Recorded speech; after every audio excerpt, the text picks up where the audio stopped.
Welcome into another edition of MPW Digital Extra, presented by Rustic Revivals Furniture Co. I'm Neal McCready, getting you ready for a weekend ahead in college football and the NFL with a quartet of guests today. I think you'll really enjoy this show. Going to be joined by Michael Bratton. You probably know him as the Nashville-based host of That SEC Podcast, very popular show on social media, on YouTube. Joins for about an hour. We talk all things college football playoff, look ahead at the week ahead in the SEC, some storylines the rest of the way in the SEC, the national race, and more. Then we turn our attention to Ole Miss at Florida. Huge game for the Rebels, basically another playoff game. Ole Miss number 9 in the latest college football playoff ranking. It appears certainly that if the Rebels beat Florida and Mississippi State in the next week, they're headed to the college football playoff, perhaps even hosting a game. But can't get to that until they beat the Gators. So we talk about the Gators with Edgar Thompson of the Orlando Sentinel and also Gainesville-based podcast host Nick De La Torre. He's the host of Stadium and Gale. It's a Florida Gators podcast. So we'll talk to those guys, preview the Gators and the Rebels, and then we'll have our weekly visit with Ben Mintz of Barstool Sports. We'll talk college football. Week 13 in the college game, week 12 in the National Football League. This show is brought to you each and every week by Rustic Revivals. Based out of Flowood, Mississippi, Rustic Revivals builds tables and other furniture by hand with locally sourced lumber. The husband and wife team of Josh and Ashley Pierce specialize in custom-ordered tables, beds, dressers, coffee tables, bookshelves, decorative cabinets, and chairs. They have a limited selection of ready-for-pickup pieces available in their shop. Rustic Revivals delivers within 250 miles of Flowood. Podcast listeners get 20% off their purchase by using the code REBELS20. That's REBELS20. The QR code is right here on the YouTube stream. You can also go to rusticrevivalsms.com, facebook.com/rusticrevivalsms. You can check out their wonderful work on Instagram at Rustic Revivals. You can call them directly, 228-217-1243, or you can email them at rusticrevivals@gmail.com. So we'll get you ready now for a big weekend ahead in college football, the start of a big day here on MPW Digital on YouTube. Please hit the like button. Please hit the subscribe button. If you haven't already, make us a part of your YouTube habits. You can turn off the notifications. That's fine. But just subscribe, hit the like button. And if you're listening on podcast, on Spotify, Apple, wherever you listen to your podcast, please do us a favor. Hit the like button, give us a 5-star review, and subscribe. We always appreciate that very much. So without further ado, we go to the Campbell Clinic hotline and Michael Bratton of That SEC Podcast. Michael Bratton joins us from That SEC Podcast. I'm a big fan of his work, as you guys know. He's been on this show a number of times, including earlier this football season. And it's great to have you back. Appreciate it. Yeah, thanks for having me, Neal. Big fan of yours as well. And I listen to you guys quite regularly myself, so this is a treat for me. Oh, well, that's nice of you to say. All right, let's dive into this because it's obviously the big topic of conversation. The CFP, what's going to happen, how many SEC teams, all those things that we've been talking about since, well, it feels like forever, but certainly since July. And here the last couple of weeks, it's gotten hot and heavy. We're taping this, full disclosure, we're taping it on Tuesday, about 4:05 or so Central Time. So it's a few hours before the committee puts their rankings out. So we don't have the new rankings right in front of us. But I think everybody has some pretty educated guesses as to what's coming. What's your overview of SEC teams in the playoff as of this moment? Well, I hate to burst the bubble, Neal. And again, that's full disclosure. I told Neal, hey, hold on a second. I got to grab something here.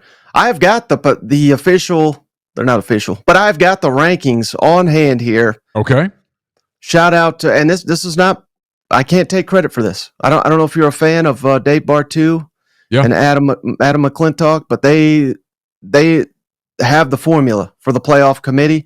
I don't, quite frankly, know why there is a committee, because all this consternation. I think it's just for you and I, guys like us, to sit around and BS about all this. I think that's the sole that, and obviously the TV show. It's the TV show, not to stop you because I don't want to interrupt where you're going, but it's the TV show, and it's the fact that the sport is benefiting greatly from all of the conversation about multiple teams. It's why they expanded, because if this were a 4-team playoff, a lot of these teams like Ole Miss and Tennessee and Texas A&M, they'd already be out. Really, I guess they would be cheering for mass chaos, but it wouldn't be a realistic thing for them to get in. And as it is, it's very realistic that not only they get into the tournament, but those teams have a chance to win the national championship if they get into the tournament. And so it's been great for the sport. That's why they do it. Now the rankings thing is a TV show. They need an hour. They've sold a bunch of ads, and they're paying bills. Continue. I'm sorry. Right. So, again, I don't believe this will come out before the rankings, but just pretend that you're listening to this before the rankings. Here they are. Oregon 1, Ohio State 2, Texas 3, Penn State 4, Indiana 5, Notre Dame 6, Miami 7, Alabama 8, Ole Miss 9, Georgia 10, Tennessee 11, BYU 12, SMU 13, Boise State 14, and A&M 15. That it's going to be, if it's not dead on, one or two of those will be flip-flop. They have got the formula. There's a formula to this whole thing, and anybody that bitches and moans and complains, that's all it is. I don't know why there's a committee. I truly don't. And there's, I mean, it's proof every week, Neal, when they come out here. Well, why is this team here? And it's like, well, this, that, and then next week it's this, that. I mean, they completely contradict themselves. I don't listen to any of it. Now, I share what they say, and people get mad and they bitch and they moan, but this is the formula. And I can tell you the criteria too. They have the criteria down to it. Strength of schedule, quality wins, top 25 wins, game control, and bad losses. So that's all they're looking at. And this thing is dead on. They get the Final Four every year. And I know people are sitting here like, this is new. This is 12. I guarantee you they'll get the 12 too, because they'll have all the data points by the end of the season. So there is no real intrigue for me on this thing. Okay, so you've got it's got Texas at 3, and Texas still has to play Texas A&M. In a world where Texas loses to Texas A&M, what does that do to the Horns? I think they should be out. But again, it's not me doing it. It's the committee. The committee will have them in. And here's a nightmare scenario. Now, this is going to happen. And people, I'm trying to, again, R2, shout out. He got this on my radar months ago. If A&M beats Texas, they got to take care of Auburn first. I think they're going to kill Auburn. All this BS, I don't care what the line is. Auburn's not a good football team. A&M, I think, is, even though they're a little banged up. But assume A&M beats Auburn. A&M beats Texas. A&M's going to the SEC championship. If they lose the SEC championship, they're out of the playoff and Texas is in, and people are going to be pissed. And I think that's a very realistic scenario. Okay, so that would be because Texas A&M at that point would have 3 losses. Right. So Texas at 2 losses, let's assume Tennessee wins out. Tennessee beats UTEP and Vanderbilt. You'd have 10-2 Tennessee with the win over, in this case, SEC champion Alabama, right? Because it'd be Alabama and right. A&M. Mm-hmm. Wouldn't Tennessee get in over Texas? Where's Tennessee in the rankings there? They're 11? 11th. And what's killing Tennessee is strength of schedule. They're 90th. Again, don't go by ESPN, FPI, yada, yada. This is what the committee. What's Texas's strength of schedule? 60. In Texas, they don't have a top 25 win. They will not if they lose to Texas. Right. But they have two what is called quality wins, which means wins over teams that have a winning record. And Tennessee's only got the one, and it's obviously Alabama. Okay, so in this, based on what you're looking at, because a lot of Ole Miss people in this audience, Ole Miss has to play Florida on Saturday in Gainesville. Then they play Mississippi State a week from Friday in Oxford. Mm-hmm. Sake of this conversation, let's assume both wins. 2 wins, Ole Miss at 10-2. They'd have, I'm guessing they've got 2 big wins on the sheet, 1 horrible loss. Strength of schedule for Ole Miss is what? Ole Miss at 75, and they actually have 3 quality wins and 2 top 25 wins. But what's obviously you already know what's killing them is the Kentucky loss. So if you're Ole Miss, the Kentucky loss is keeping them out of the hosting conversation as of this moment.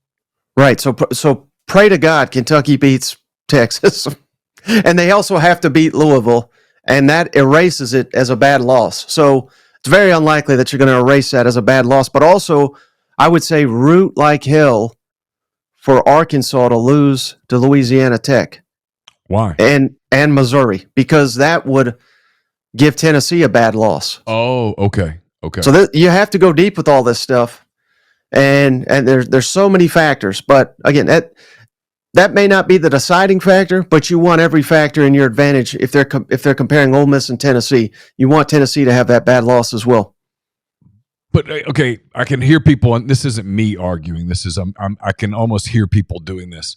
So Ole Miss is 9 now. Tennessee is 11 now. Correct. If they both win their remaining games, Tennessee beats UTEP and Vanderbilt. Ole Miss beats Florida and Mississippi State. How would anything change? Because they basically have the same. They're basically doing the same thing. They're both beating a bad team and both beating a average-ish team. Because I think Florida's going to beat Florida State. They're going to finish 6-6. Vanderbilt has 6 wins now. They might get to 7. Might stay at 6. So it's roughly the same win. Mm-hmm. Help me a little. Yeah, without upsets, unfortunately for Ole Miss and Tennessee, they can't. The remaining games doesn't help them, unless now that changes if Vanderbilt beats LSU this weekend. Because all of a sudden, if you beat Vanderbilt, you got to win over a winning Vanderbilt, if that makes sense. So Tennessee needs Vanderbilt to beat LSU, and Ole Miss, obviously they got to beat Florida. Florida beating Ole Miss, I mean, obviously it would knock Ole Miss out, so that would be really helpful for Tennessee. Yeah, right. I guess what we're getting at is so you've got, we're assuming what, 4 SEC teams? Or do you think to 5? If let's say Notre Dame wins out, Notre Dame's 11-1, they're going to be in, right? Where's Notre Dame on the ranking? Number 6. So they're not falling. That's exactly where I was. Sorry to cut you off. That's exactly where I was going to go, Neal. If they went out there, that will cost the SEC. So if you're the SEC, root like hell for Notre Dame to lose one more game, and then I think the SEC can get to 5. Oh, I do too. What happens to Indiana with a loss to Ohio State? What if it's a bad loss? What if it's a blowout loss? Well, they far and away have the worst strength of schedule based on the committee. They're 118, and they have 1 quality win. And they're 5 right now? They're number 5, yeah. So, okay. I mean, that could really help. You have to assume they're gonna take a big fall to tumble down the rankings here. I mean, I get it, and you're hearing it, Neal, I'm sure, because everyone I'm talking to is saying the same thing. What would Indiana, Tennessee, what's the point spread? Georgia, Indiana. I mean, yeah, I get it. I with those people. I would not have Indiana if they get humiliated by Ohio State, but it doesn't really matter what I think. It matters what the committee thinks. And I would assume Indiana would still be in there. I don't know. No, I'm with you. I keep telling people I think Ole Miss, if they win, they're in. And I think I'm right. I think the Big 12 is getting 1 bid, and that's it. I think the ACC is getting 1 bid, and that's it. You're going to get the group of 5 in, and you're going to get Notre Dame, if they win out, in. So that's 4, and that leaves 8.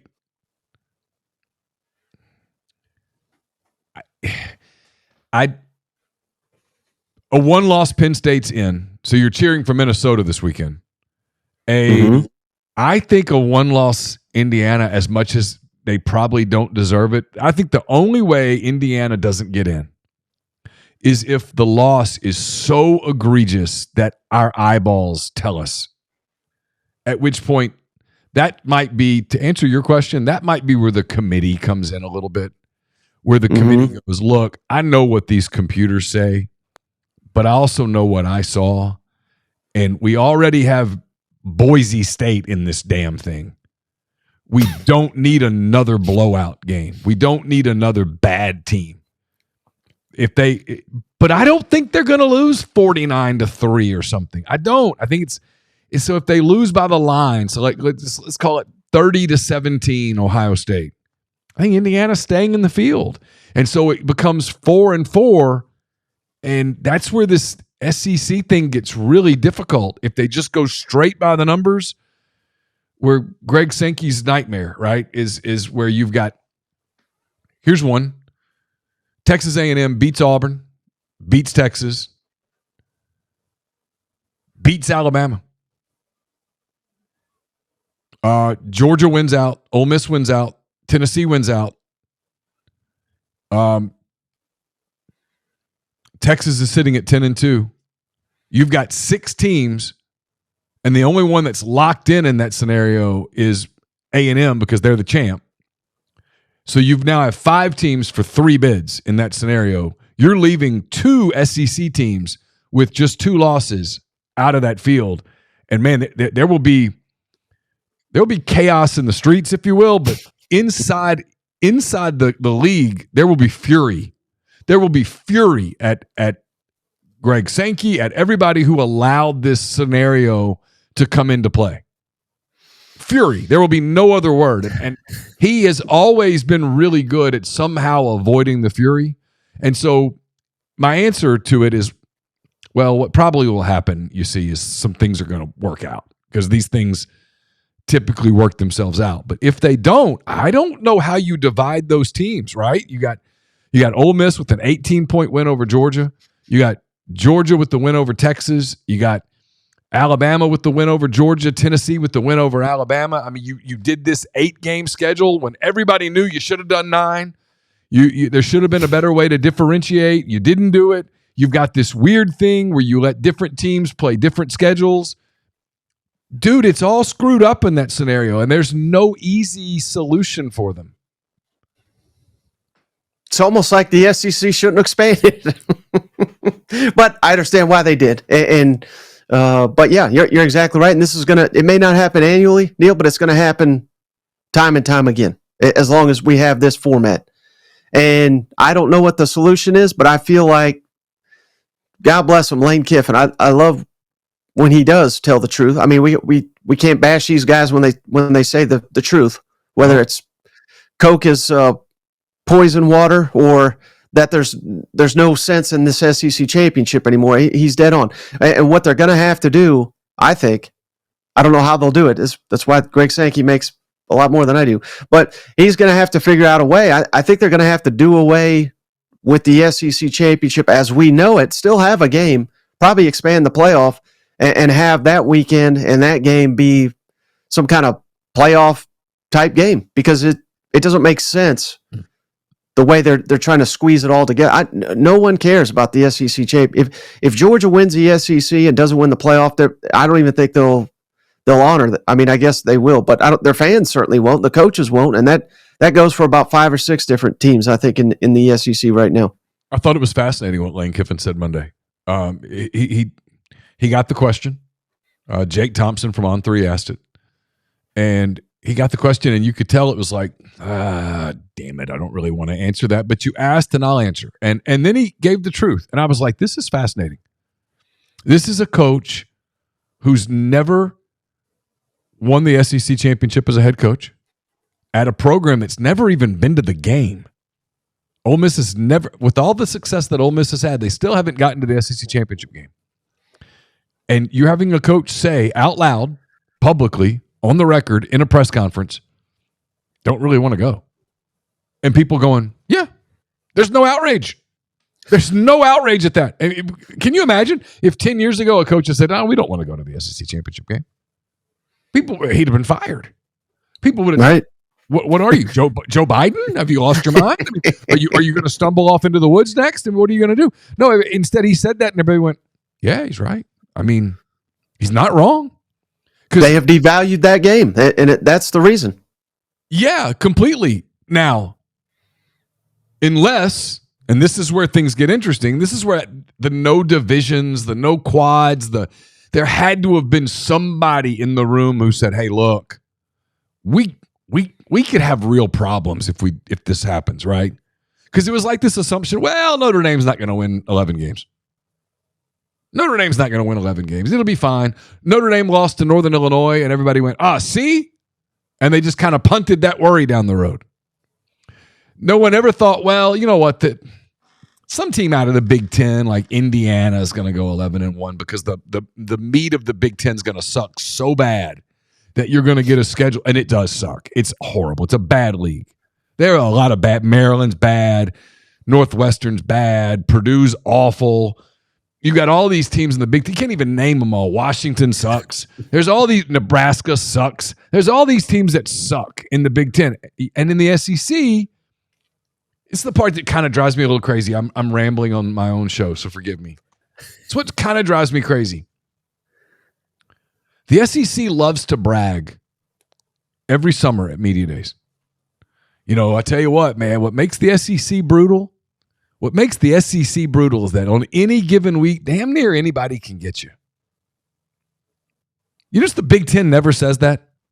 Nobody ever goes, hey, I'll tell you what, man, that random trip to Maryland, it'll kick your ass. No one ever does that. No one ever goes, boy, you get Michigan State on the schedule, and look, y'all, all bets are off. Nobody does that. But we see it in the SEC, right? Tennessee goes to Arkansas. Has just a little bit of an off day, and Arkansas gets them. Because it's a bonkers in Fayetteville, right? Alabama goes to freaking Vanderbilt and loses. Ole Miss gets Kentucky, kind of a sleepy day. Ole Miss had absolutely run roughshod through their 4 non-league games. They hadn't been punched in the face at all. They're strolling through the Grove. Everybody's got their fit. Everybody's kind of cocky, a little arrogant. They're college kids. It happens. And Kentucky popped them, and they didn't recover. But since then, Ole Miss is clearly one of the best teams in the country. But that's the SEC. Someone should have gone, hey, we know that. We brag about this. We rave about it. We go, it just means more. Don't we need to put some provisions in here for, hey, what if the league consumes itself? And they didn't do it. I think there was like this, and hey, look, it'll probably work out because it always works out. But in a scenario where it doesn't work out, this is kind of their own fault, isn't it? Yeah, and I'm glad you ended on that because it's after all this debate, discussion, all that, it probably will. And who knows how it will, Ole Miss losing to Florida, Tennessee losing to Vanderbilt. Texas, Auburn winning the Iron Bowl, right? I mean, it's right. just something stupid. I mean, I didn't see the game, but people have talked about it. Arkansas is only down 3 with the football against Texas in the second half, right? They fumbled and did what Arkansas has done a lot this year, which is give games away, but they were kind of right there, had a shot at it. Maybe Vanderbilt beats Tennessee. I mean, crazier things. Mm-hmm. Who knows, right? I mean, it will probably work itself out. But there's a part of me that almost just wants the chaos of watching them having to go, well, we didn't, because they had the power before they committed to this thing to go, no, we're going to have 5 teams in. We're going to have 6 teams in. You don't like it? Don't get in. We'll have our own tournament. People will pay for it. We could have done we'll have an SEC Big Ten tournament and call it a day. I mean, do you really, would anybody care? And the answer is no, by the way. This is a rhetorical question. Would anybody care if Boise State wasn't in this field? Would you be upset if Boise State weren't in the field if I said, hey, Mike, we're going to have a 12-team tournament. Here's the deal. No group of 5. That sounds perfect to me. And that solves a lot of your problems right there. If that just went away, you go, okay, all right, well, here's what we're going to do. That SEC team, the one with the worst schedule, we're going to put them in the 12. Got to go play a 5. Now, I wish I could remember who it was, but I was speaking with someone the other day, and they essentially told me that was something Sankey had to concede to get to this 12-team model, was get the G5 in there, but I find it kind of hard to believe that he has to give up anything. I do too. At that point, I would have said, look, if we're adding one of them, we're going to 14. We've got to protect ourselves. Our league, there's a real chance. Because, I mean, like, this is not unpredictable. Right? Before the season, people said, hey, Alabama's going to be really good. They are. People said, hey, Georgia's going to be really good. And they are. Ole Miss was preseason number 6. That's, in other words, everybody kind of thought they'd be really good. And they are. And then people thought, hey, you know what? Texas is going to be really good. And I can remember talking to people going, hey, watch out for Tennessee. Watch out for Texas A&M. And hell, you know how close we are to having South Carolina in this mix? I mean, and they're good, right? Who's bad? Yeah. In the league, who sucks? Like, State's bad. Mississippi State's bad. Kentucky's pretty bad. Kentucky. But Auburn metrically isn't an awful team. Right. So they're capable of beating you. Oklahoma's pretty bad, but they fight. Missouri's a good team. Look what they did last week with South Carolina. It was a great game. Maybe the game of the year in the league. It's a loaded league. You had to know that there were going to be upsets. You had to know that some teams in that 7 to 12 range were going to pull upsets off because they always do. I'm kind of floored that they even allowed themselves to get into this scenario. Yeah, it's almost like this thing was cobbled together. And as you know, even you look at, I've always thought it was nonsensical, and this was pointed out to me a couple of years ago, and everybody just wrote it off. But why in the world do the top 4, even though they're not necessarily the top 4, why don't they get a home game? In what playoff do we have? I get it. You get the bye, but you would think that's what you're fighting for. You're fighting for home field advantage in a playoff. Yeah, because if you had 16, right? If you had 16 and had 8 first-round games, who's not for that? Play 4 on Friday, 4 on Saturday. It'll be a national holiday weekend. Mm-hmm. Or you could play one on Thursday night, a couple on Friday, and then a full slate of Saturday fiesta, and then let the NFL have Sunday. You could have still done it. And then you'd still have, in that scenario, you'd still have 8 teams. You'd have your quarterfinals at the Rose and all that stuff. You'd have it. And you wouldn't have this quandary. Because if you didn't make the top 16, there'd be a reason, right? You could still do group of 5. And this might, even in this scenario, you might solve your Big 12 thing and get a second Big 12 team in. Yeah, you're going to have some bad games in the first round, but guess what? Everybody's going to beat the hell out of Boise. You're going to have a bad first round game too. And if Indiana turns out to be mediocre, you're probably going to have a bad first round game with them. So you kind of walked into it anyway. That old Mike Leach, he sure was smart. Didn't he say 64 team? It's it'll never get that big. But clearly his genius, even years after he's gone, continues to shine through, doesn't it? Well, the 1AA, what do they call it now? The B, I always get the FBS. Right. Isn't that right? They used to call it, when I was a kid growing up in Ruston, Louisiana Tech was 1AA. And they would have the 1AA playoffs, which I think were 16 teams. And it always worked. It just made sense. They had a first-round game, then you had the quarters, semis, championship, crowned a champion. Everybody was like, yeah, pretty much got it right. Yeah, some team might get hot and win it, whatever. But it was always kind of fun because there was never like more than a couple of 1AA teams that were, quote, dominant. So you end up getting fun playoff games. Mm-hmm. Nobody really felt like they got screwed out of a bid because, whatever. I think 16 always made sense. And if this ends up being a cluster, they will punt this, mark my words, they will punt this year and go to something bigger. Because they'll have no choice. The meltdown, if you tell 10-2, let's say 10-2 Ole Miss and 10-2 Tennessee, you're out. And people say, based on what? Based on what? So you tell Ole Miss, well, your strength of schedule was bad and you lost to Kentucky. All right, yeah, well, we beat Georgia by 18 points. And we beat South Carolina, by the way, who's sitting at 14, by 25 points at their place. It's not our fault that you put Kentucky, Mississippi State on our schedule, right? Ole Miss would absolutely, the Kentucky thing would kill them. Tennessee, what is you're telling them, well, you shouldn't have lost at Arkansas.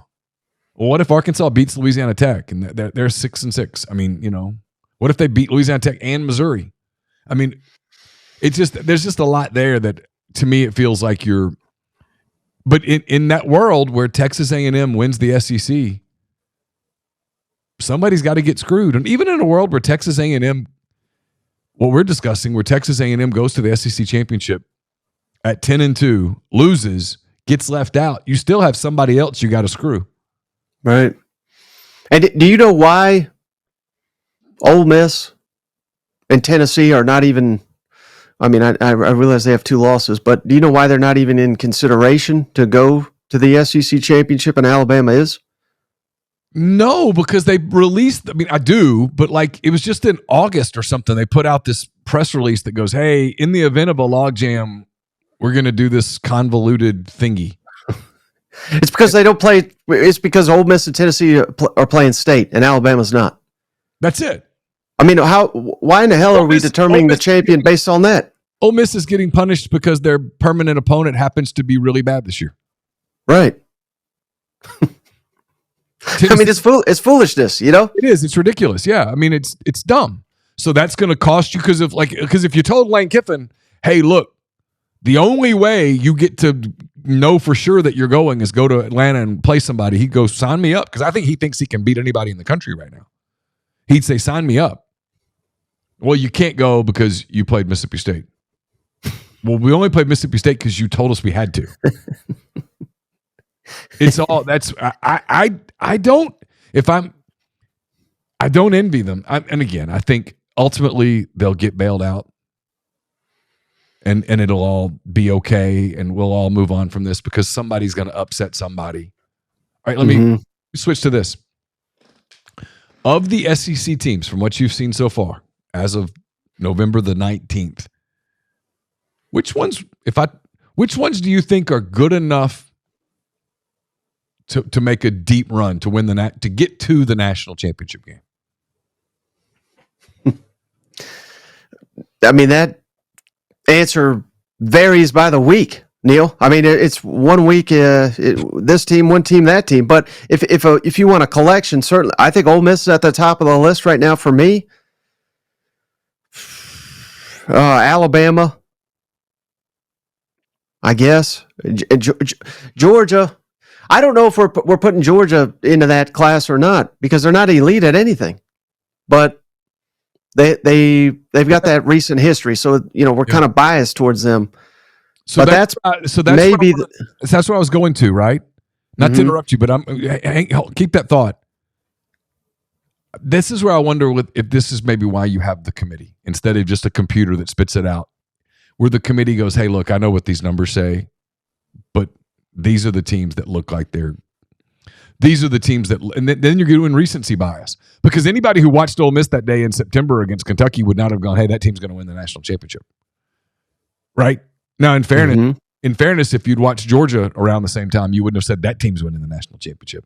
I don't know that at any point this year we've watched Texas and gone, man, holy cow, look at them. That's a rolling ball of butcher knives. If you'd watched Tennessee the night they played Arkansas, you wouldn't have said that's a national championship team. So, right. So you're doing recency bias at that point, which I think absolutely happens in basketball, right? Even though they say it doesn't, I think they look at teams, hey, what did they do in their last 10? Because that team that went 9-1 in their last 10, even if they had some losses in November and December, suddenly they look like that's a tournament team. Let's put them in the tournament. We want to see them in the tournament. Maybe they do that with football. I don't know. This is the first year of it, so we don't really know exactly how we know how they did 4. We don't know for sure how they'll do 12. Mm-hmm. And the only other team, Texas, perhaps, but again, I just don't quite know what to make of them. We'll have to see when they go. I mean, just the way this season has played out, the home teams win all these big games. So I lean A&M. I think there's one exception, and that is Georgia winning at Texas, which maybe Texas isn't that good. But I think their defense certainly. I think Texas gets a little overrated because everyone assumes they have an elite offense because of Sarkisian and Ewers. And it's not that they're bad, but they're not elite on that. Their defense is much better than their offense. So I think to answer your question, I think those are the 4 teams that I would put into that category, but I don't have confidence in them. Maybe Ole Miss. I'm very high on Ole Miss, but even in their very impressed. Maybe the most impressive performance outside of Georgia winning at Texas. Maybe the most impressive performance of the season, the way they handled Georgia. But even after that, I'm a little disturbed that Jackson is your leading rusher on a bum leg. Oh, I think it's why Lane Kiffin this week has been politicking.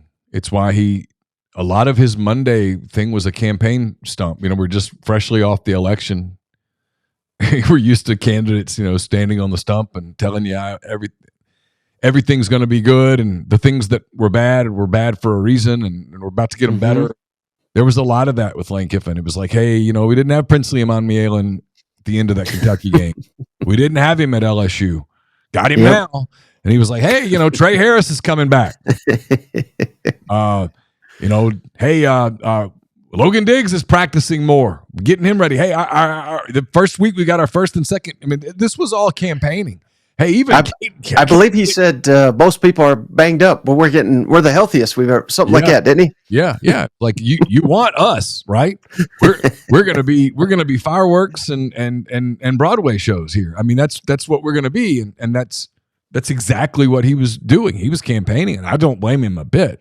It's why frankly, I love Ole Miss minus the points Saturday. I think Lane likes Sam Pittman a lot. I think he genuinely likes the man, the person. I've been told this from enough people to believe it. Sam came up to Lane a couple of years ago before a game and told him a story about Lane's dad, Monty, and speaking to Sam's high school team when Sam was a high school player. And I'm told from people who know that it really touched him. And everybody likes Pittman. He's a good dude. He's the one guy in the league like you'd like to go have a beer with, right?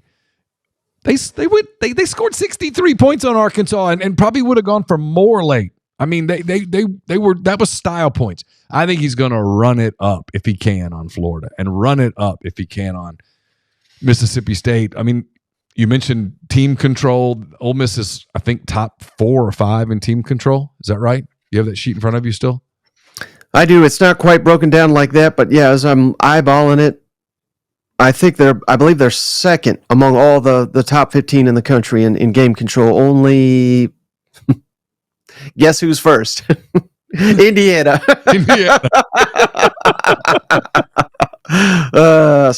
That must be helping them.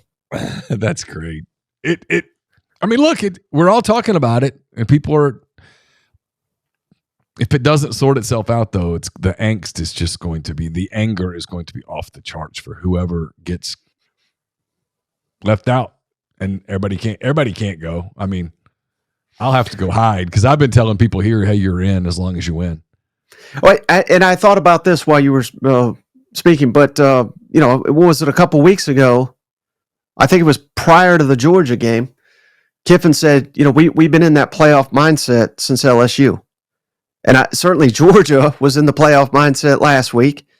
And I think you could argue Alabama for several weeks. Maybe that's what it's going to be from here on out, is because it's just so unpredictable. Who's in that playoff mindset? Is Texas in it yet? I don't know, but I don't think they are with one loss. I think they should be. That resume, man, it's bad with 2 losses. If you start comparing 2-loss resumes and your biggest win is Vanderbilt, what if Louisiana Tech beats Arkansas? Arkansas, if you're Texas, your second biggest win is Arkansas? Right. A 10-point win over in that scenario, 5-7 Arkansas team? That's not much. And they didn't lose to Georgia. They got popped by Georgia that night at home. That was a beatdown. Right. So they really need Vanderbilt to beat LSU this weekend as well, or Tennessee. Yeah. But aside from Vanderbilt, as silly as this sounds, people have mocked me, but again, this is what they're looking at. I believe the other win that is propping up Texas is I believe it's Colorado State, who's like 6-3. So that gets considered a quality win because that's a above 500 team. That's just absurd. It's totally absurd. But that's what they're looking at. So totally, it's total. So that is so ridiculous. Come on, That's obscenely absurd. But to Ole Miss, this could help them. Alabama over the week, obviously last week, and LSU lost and Missouri lost. Last week, Alabama had one of the best resumes in the country because they had a bunch of quality wins and top 25 wins. They just lost 2 of them in 1 week. So that anyone competing right now with Alabama as a 2-loss team. And the way it works, Michael, is at the end of the year, they go back and go, okay, who did you beat? It's not, hey, well, when we beat Missouri, they were top 25, or when we beat so-and-so. It's no, what they are when their whole body of work is complete. Is correct? Yes. So I suppose LSU could work their way back in there, but it's unlikely, given that they're facing Vanderbilt and Oklahoma. And then Missouri, I don't think they're going to be ranked by the end of the year either. I don't think so. Who does Missouri have left? They have Mississippi State and Arkansas, so nothing that's going to impress. Mm-hmm. Yeah, but they have been known. The committee has been known. I will say this: it seems like they have been known to. I don't know if it's at the end. I can't recall, but I do recall Bartu saying, "Hey, they're kind of cheating here," and they have been known to bump a team into the top 25 that the metrics do not say is top 25. And are they using that to finalize their top 4? I don't know. Where's South Carolina on that list? Not in. I only have the top 15, but they're not in it. Okay. But I would imagine they're probably between 16 and 19. Yeah. Because a bunch of teams lost in front of them this week. They were 21, I believe.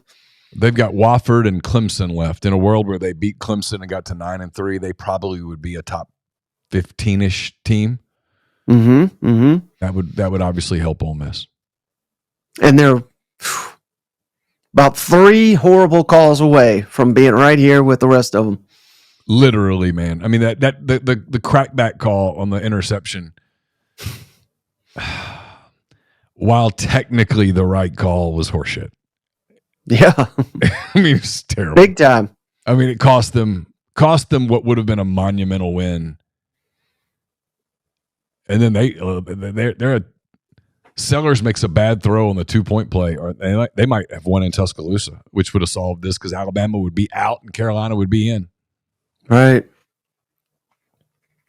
Crazy. But again, it goes to your point, the strength of the league. We're not having Ohio State in dogfights with Michigan State or anything, you know? No, Ohio State has played. By the way, I will really miss these schedules. I got these schedules from O'Neill Steel, beginning of the year, these deals. Oh, nice. That's really nice. Ohio State this year has played Akron, Western Michigan, Marshall, Michigan State on the road now. Michigan State on the road. I mean, everybody knows when you go to East Lansing, all bets are off. Iowa, they played at Oregon, played Nebraska, at Penn State, Purdue, Northwestern, Indiana, Michigan. I mean, it's okay. Indiana schedule: FIU, Western Illinois, UCLA, Charlotte, Maryland, Northwestern. Wake up, Michael. Wake up. Don't fall asleep. Nebraska, Washington, at Michigan State again. Boy, there they are. Boy, the Sparty.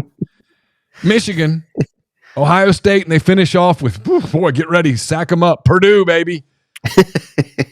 I mean, come on. I mean, it's a murderer's row right there. It's just, and that's my problem with the SEC. The SEC should have been, and maybe they did. I'd have been flexing my muscles going, no. Our league is significantly tougher than any of that crap. And no, we're going to figure out a formula here because we can't have any of our teams that go 10-2 get left out. If you go 10-2 in the SEC, you should make the playoff. Remember that? Is it wild? Wasn't that the word in Dallas? 10-2? Yeah. Is it wild to sit here and say Kentucky would go like 9-3 with Indiana's schedule? You want to do a thought exercise? Here we go. Let's do Kentucky. All right. Kentucky would beat FIU, right? Mm-hmm. They'd beat Western Illinois. Mm-hmm. I think Kentucky would win at UCLA. That's a toss-up. All right. Charlotte, win. Win. Maryland, I think Kentucky would beat Maryland. Mm-hmm. Kentucky would win at Northwestern. Mm-hmm. Kentucky and Nebraska, toss-up. Mm-hmm. Kentucky, Washington. Yeah, I'll give the edge to Kentucky just for argument's sake. Okay, I mean, Kentucky at Michigan State, man. I just don't know. Kentucky, Michigan. They'd lose to Ohio State. They'd beat Purdue. Mm-hmm. Let's take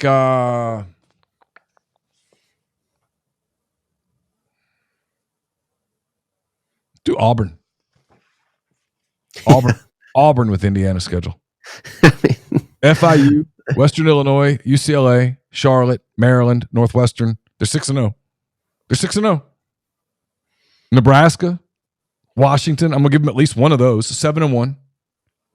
Again, at Michigan State. I mean, nobody wins there. Michigan. I'll say they split the two Michigan teams, so that's 8-2. They'd lose to Ohio State. They'd beat Purdue. Auburn goes 9-3. Auburn goes 9-3. They're gonna go 5-7, 4-8. Mm-hmm. You want to do one more team just for kicks and giggles? Let's do Arkansas. Arkansas is going to probably go 6-6. They'll probably beat Mississippi State. I mean, beat Louisiana Tech. They'll lose to Missouri probably. Fair? Mm-hmm. Yeah. Okay. So 6-6. Arkansas 6-6.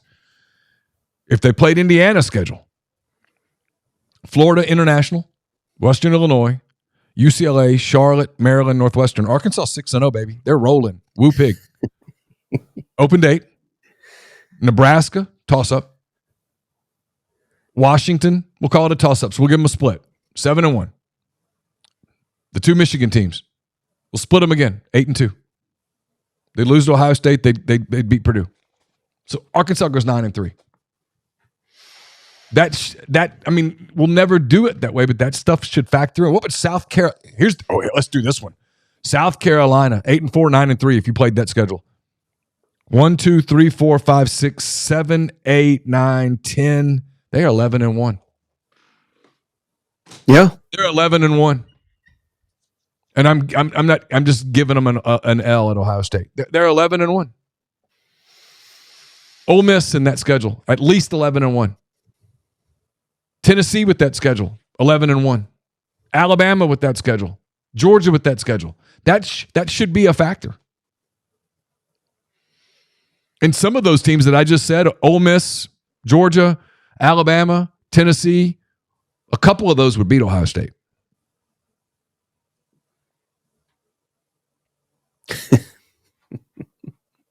So if you they're going to walk into the playoff, Neal. They really are. I don't care how many they lose by this weekend. They're going to walk in, I think. Oh, I agree with you. I think barring an absolute beatdown of monumental proportions, they're going to get in.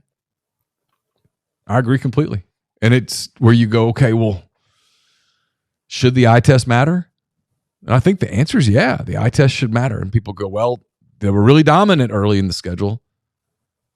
And that's where I think you get into the whole SEC Big Ten thing where we treat them like even equals. And I'm not sure that they are. Have you heard there may be an annual scheduling, kind of like the basketball they do, where it's SEC Big Ten? I've heard rumblings of that, and they'll want to sell that as its own individual TV package to make even more money.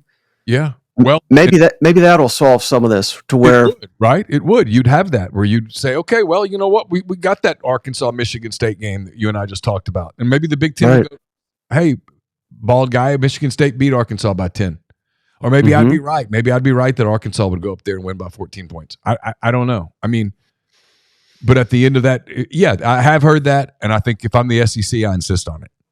And if that could be a tiebreaker, you know, if Tennessee beat Indiana, well, and they're both, one's 10-2, one's 9-3.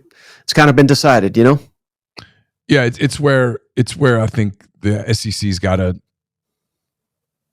I think they have to go to these, because here's the coach's argument. The coach's argument against the 9-game league schedule is, okay, you're just adding more losses. Right. Now we're going to have, instead of 2-loss teams, we're going to have 3-loss teams. Mm-hmm. And then they're like, and you want us to play that game, which means you want us to get rid of one of the cousins of the poor that is a W. Well, what about them? And then what about the Big 12? What about the ACC? I mean, Because if they get some 11-1 team that played nobody, are they going to slip in and take a spot from a 9-3 SEC team that played an absolute bitch of a schedule? And I don't know the answer to that. Like, those are the things that that's why I was for 12 over 4, but I was always for 16 because I think 16 solves so many of these questions. Mm-hmm. Well, and one thing you didn't mention there also is when you rack up the losses, a lot of these late season games are not as significant. Like Texas A&M is probably a bad example because of the history and they've not played in 13 years. But, let's say they're 10-1 and 9-2, whatever. They're fighting for a playoff. I mean, that's an epic game. But if you just add another loss, that's a bad example because of those teams. But last week, Tennessee and Georgia. Tennessee was 8-1. Georgia was 7-2. 8-2. Add another loss to each. I mean, suddenly that game is not as sexy, Yeah, you mean from like a TV standpoint and all that stuff for the ratings and from for fans. Yeah. So again, people say they want the 9. I've always wanted the 9 because it makes sense. I don't want to have an SEC where Texas doesn't play A&M and Oklahoma every year. I mean, that's nonsensical. But I also don't want 3 teams to go to the playoff, I've kept you a long time. I need to let you go soon. If I told you that there were upsets in these next 2 weeks, where would you, if the football gods, I always love the football gods, they like to come visit. If they came and visited you and said, all right, here's all I'm going to tell you, Michael. This worked itself out. There were upsets. There were 2 upsets. I'm not going to tell you which ones they were, but you can take that piece of knowledge to Vegas and try to get rich. Where would you go? Where would you say the upsets happened? Yeah, I'm looking at it. I mean, there's 2 this week that I kind of have circled. I mean, not really. Not that I am predicting it, but Florida, Ole Miss. I mean, I'm not a little tangent here. I'm not as worried about LSU, and probably for the wrong reason, because this is what I thought LSU was going to be. I thought it was smoke and mirrors when they got to whatever it was, 6-1. I mean, this is who they were this year. So yeah. I'm not as concerned. Well, hell, Brian Kelly, he should be concerned.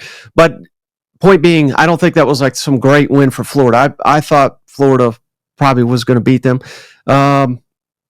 So that's possible, but really, I think the upsets would come rivalry weekend, and I think do we consider A&M over Texas? I think that would be one, and probably Vanderbilt over Tennessee. Yeah, it would be the other one that I would lean at. The only other one that I'm kind of watching a little bit is Georgia Tech. Georgia Tech's been real physical, right? When King is healthy, he's pretty good, and Georgia gets a little weird sometimes. And the only other one, I don't think this is going to happen. That's why it's an upset, right? But sure. Oklahoma beats Alabama. How about that? Because they've had 2 weeks to prepare. They've had to hear how god awful they are, which they have been at times. But if we could just get Jackson Arnold to not turn the ball over, just be give us 20 points. Their defense is really, really underrated. Yeah, if they don't let Milroe beat them with his legs, can he beat him with he can, but will he is a different story. That's one I think that could happen. And they're going to have a really good environment in Norman for that game. That's going to be Oklahoma's kind of last stand, and Arnold's been better since the coordinator change. Minus the catastrophic play here or there. Yes. Which has haunted him. Whatever it takes, just get him to not do that, and suddenly I think they're a competent team. All right. Last thing. Usually this time of year we're talking about coaching changes. We're talking about coaches getting fired, who's going to get gigs. Billy Napier's surviving at Florida. He's going to get at least one more year. I've talked to multiple people about that. Edgar Thompson, you'll hear from him on this show in a minute if you're watching, if you're listening. He's gone from Billy's done to Billy's going to get another year. So we'll take Florida off the table. There was some rumblings about South Carolina earlier in the year. Shane Beamer has clearly put those to bed. He's got it going on in Columbia. I think Kentucky would love to move on from Mark Stoops, but the price tag is high. I think LSU would love to move on from Brian Kelly, but the price tag is exorbitant. And I'm kind of watching the situation in Arkansas. What are you hearing? What do you think happens coaching wise, if anything? Did you happen to catch Stoops? What was it, about a week or two ago, when he was asked about his buyout, if he'd walk away from it? No. I mean, he shot that down about as quick as you possibly can, and it's 44. Yeah, who would walk away from $44 million? I mean, that's insane. I can't believe anybody asked that stupid question. Well, yeah, I can't remember exactly how it, but it was basically like, are you considering retiring? And then I don't know, and they'll give you some severance or something. He said, "I'll be here." You know, he had to say what he had to say, but that's the one that I think really something needs to change, because as I understand it, I mean, he has a horrible relationship with his boss, the AD, as did the basketball coach. So I don't know.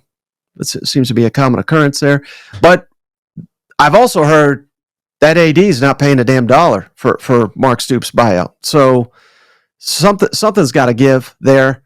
Maybe he takes an Iowa job or something if that were to come open. But that's one. Arkansas, I don't think they'd fire Sam Pittman, but I just keep hearing he's may not be the coach next year. So that's interesting. But I think with all there's just too many. There's too many moving pieces to seemingly make a move, because we don't know what money needs to be allocated to the rosters next year, and they have really screwed things up. And it probably helped Billy Napier with the portal and signing day and the playoff and the coaching transfer. I mean, it's just so many things. So I don't know how you make a move on. Another one that should be fired but won't because of his buyout is Venables. I don't think they should have never given him an extension, and I called that out at the time. That was nonsensical. They were betting against themselves. His buyout now is $44 million. He's been the head coach at one of the best programs in college football history, and he's got 2 awful seasons by their standards. So who in the hell decided to give him a contract extension? Maybe that person should be let go. Yeah, I mean, Jimmy Sexton's the best, man. I mean, that contract's ridiculous. The Brian Kelly deal at LSU is fast becoming a nightmare for them. I've heard the same about Pittman. I don't know how that works. I don't know what his buyout is. It's the Can I tell you a Sexton Pittman story real quick? I don't know. You may already know this, but maybe for your audience, if they don't know.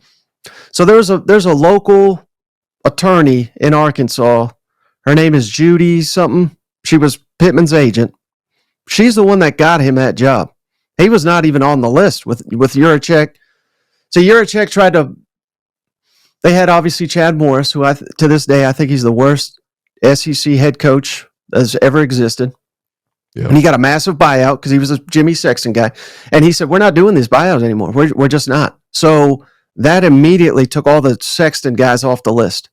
So Sam Pittman got on the radar thanks to this Judy lady and all these former Razorbacks. You know, they pitched Sam Pittman, comes with glowing recommendation, and it's worked out. You know, everything you said about Sam Pittman is true. I hear he's the nicest guy. He's been nice to me in the limited interactions. I love the guy. I hope he's there forever. I really do. But you know, they won 9 games, and Jimmy came calling. And how could that be? Because Yurachek is totally against any Sexton guy. I don't want to have anything to do with Jimmy Sexton. Well, as I've been told, and this is 100% factual, Jimmy Sexton said not only does he do these head coaches, all the coordinators now are Jimmy Sexton guys. He called up Sam. He said, "Hey, you ever want to hire a coordinator again? You fire that woman. Get with me. And I'll make you rich. And you know, we'll open the doors to all these coordinators." And lo and behold, That's what he did. He got a massive raise, and he got some of Jimmy's coordinators there in Arkansas, and they're lifting the program right now. So for anybody that's like, and I understand it, if you're a fan and you got this massive buyout, you hate Jimmy Sexton, but that's how he works, and he gets it done. I mean, yeah, I mean, you can't argue with the results. No, I mean, you can't. It's and what were you supposed to do if you're Sam Pittman? I can't hire any quality coordinators. No, hell no. And you get $40-something million. All right. Yeah, fast. It's a fascinating sport. It gets more fascinating. We're 2 weeks away from championship week, which will also be signing day week, and it will also be the week that basically the portal opens. So you've got programs that are going to be getting ready for playoff games with players on their team who are planning to leave, taking visits, and you're trying to bring guys from other teams, perhaps even from teams that you might be playing or that are also in the playoffs, to your place for visits.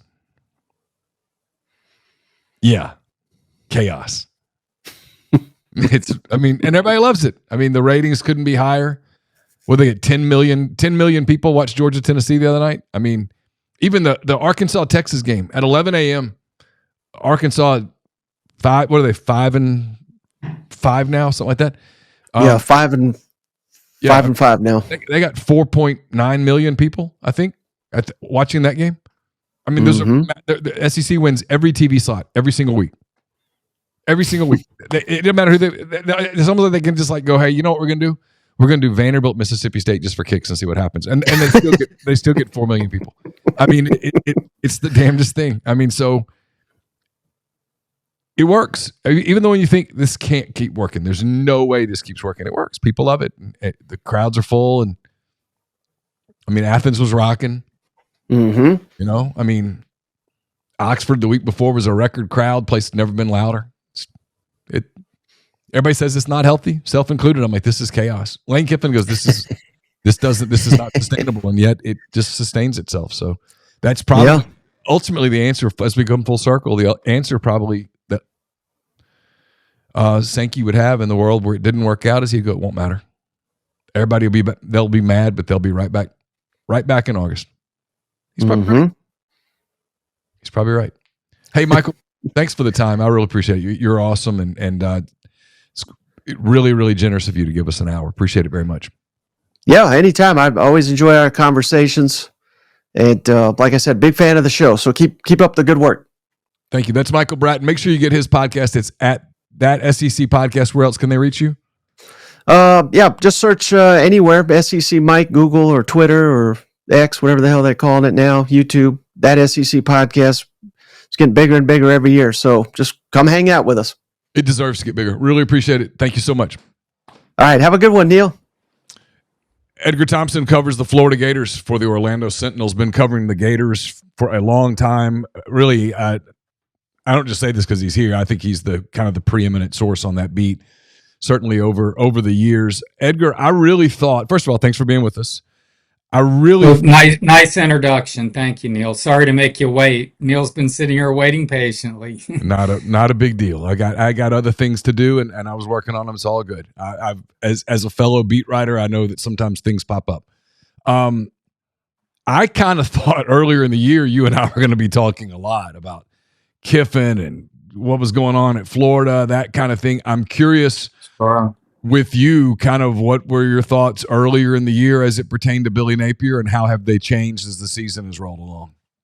Oh, God. It's been a roller coaster. Entered the season, Neal, feeling like he should be getting 2025 no matter what in some ways, because let him build this thing. They've tried it. They've blown this thing up so many times. Billy's my 6th coach. This is my 18th season. I had a spell. I missed a lot of Urban in the first year of Will Muschamp. But otherwise, I've been here through a bunch of transition. And typically they happen quickly and things don't really play. They play out in a way that forces a decision, whether it's death threats, a coach like Dan Mullen kind of just giving up somewhat, or the toxicity of Muschamp, or the fact Urban Meyer was available and Ron Zook was not really doing the job on the field, at least recruiting he was, but not coaching. So things put pressure to bear, and they were for Billy for sure. But you're thinking, let's let it play out. He gets DJ Lagway, top quarterback recruit. Let's give it a build. He was brought in to build it. He's done a lot of new things, organizing. Then they go double-digit loss to Miami and Texas A&M in 2 of the first 3 games, and the A&M game they even scored in the first half and looked completely outclassed. And you're like, okay, hold on a minute. No show in the opener against a rival that you hadn't played in years, and getting your tail kicked by an A&M program with a first-year coach. And now it's like I'm recalibrating, and I'm like, this is over. It's inevitable, maybe not imminent, but inevitable. And I definitely felt by now, this week, he would be gone. And a lot of people would be cheering Lane Kiffin and Ole Miss every time it hit the end zone, blowing out a team with an interim coach that had basically given up by this point. Well, that isn't what happened. Yeah, I thought so too. I mean, I thought there was so much noise late September, and then the Kiffin thing started, and I was like, oh my God, because we'd done this Kiffin thing 2 years ago with Auburn, where we had to ask about it in like late October, and it was made for an awkward month, and then you know the rest of the story. And I thought this is going to come up even earlier. They're going to get rid of Napier. The Kiffin thing's going to pop up, and you're going to be put in that weird spot where, as a journalist, you have to ask a question that you understand is unfair, because there's nothing he can say in the moment in October about a job that is available but won't be available for 6 or 7 weeks. And then you had all the playoff stuff and all of those things. And then, frankly, when Ole Miss got their second loss against LSU and Florida was still sort of swimming, I thought this is about to heat up. And then it just hasn't happened. Billy's been able to stabilize, at least from the outside looking in, kind of stabilize Florida. They play hard. I know they got blown out at Texas, but they didn't have Lagway. There were some explanations to that. And then they put together, at least from a distance, looked like a kind of a signature effort against LSU last Saturday in Gainesville to silence it for good. I know Scott's come out and said, hey, he's the coach. We're not doing this. Is it completely gone now? It's definitely his gig. I think that the vote of confidence Scott gave Thursday prior to Texas was to kind of stem off what they expected, decision makers at UF, Scott in particular, a bad loss at Texas potentially without DJ Lagway, a third string walk-on quarterback in the breach, and a defense that was depleted by injuries. And it played out the way that they thought. It was bad. They were down 42-0, and people are like, this isn't working. Let's get rid of this clown. Well, they play LSU. Now, it's a game, I don't want to say they stole it, but they made the big plays when they had to, got on a roll defensively, and sacked Nussmeier 6 times in the second half, the 5 in the fourth quarter. They just took it over in the second half, particularly the fourth quarter, and the Swamp was really alive. And it was a fun game and good to see, and Lagway made some plays on a bad leg. He had a hamstring injury against Georgia and made a speedy recovery, to say the least. But I think a lot of people after that game were like, okay, I mean, the buy-in of the players, the talent of Lagway, which is transcendent, honestly. I hear Austin Simmons, who was a Gator commit who flipped, is quite impressive himself. Yep. But this Lagway kid can just throw it, man. It's unbelievable. You're going to see on Saturday, he can make some throws, and he's fearless, and he's got a football IQ that, like Anthony Richardson, for example, another incredibly talented player, young player, just didn't have and is still working to develop. This kid's very developed and ahead. I mean, he's played 9.5 quarters. That's it. as a starter, and is already having this kind of an impact and drawing these kinds of rave reviews. But yeah, so he's got something to build on now, and I don't think Scott was going to second guess his decision anyway. He did it, timed it that way, so there wouldn't be any second guessing. Though if you lose to LSU, get blown out by Ole Miss and the coach people wanted, and still won, I think. I wrote a story yesterday.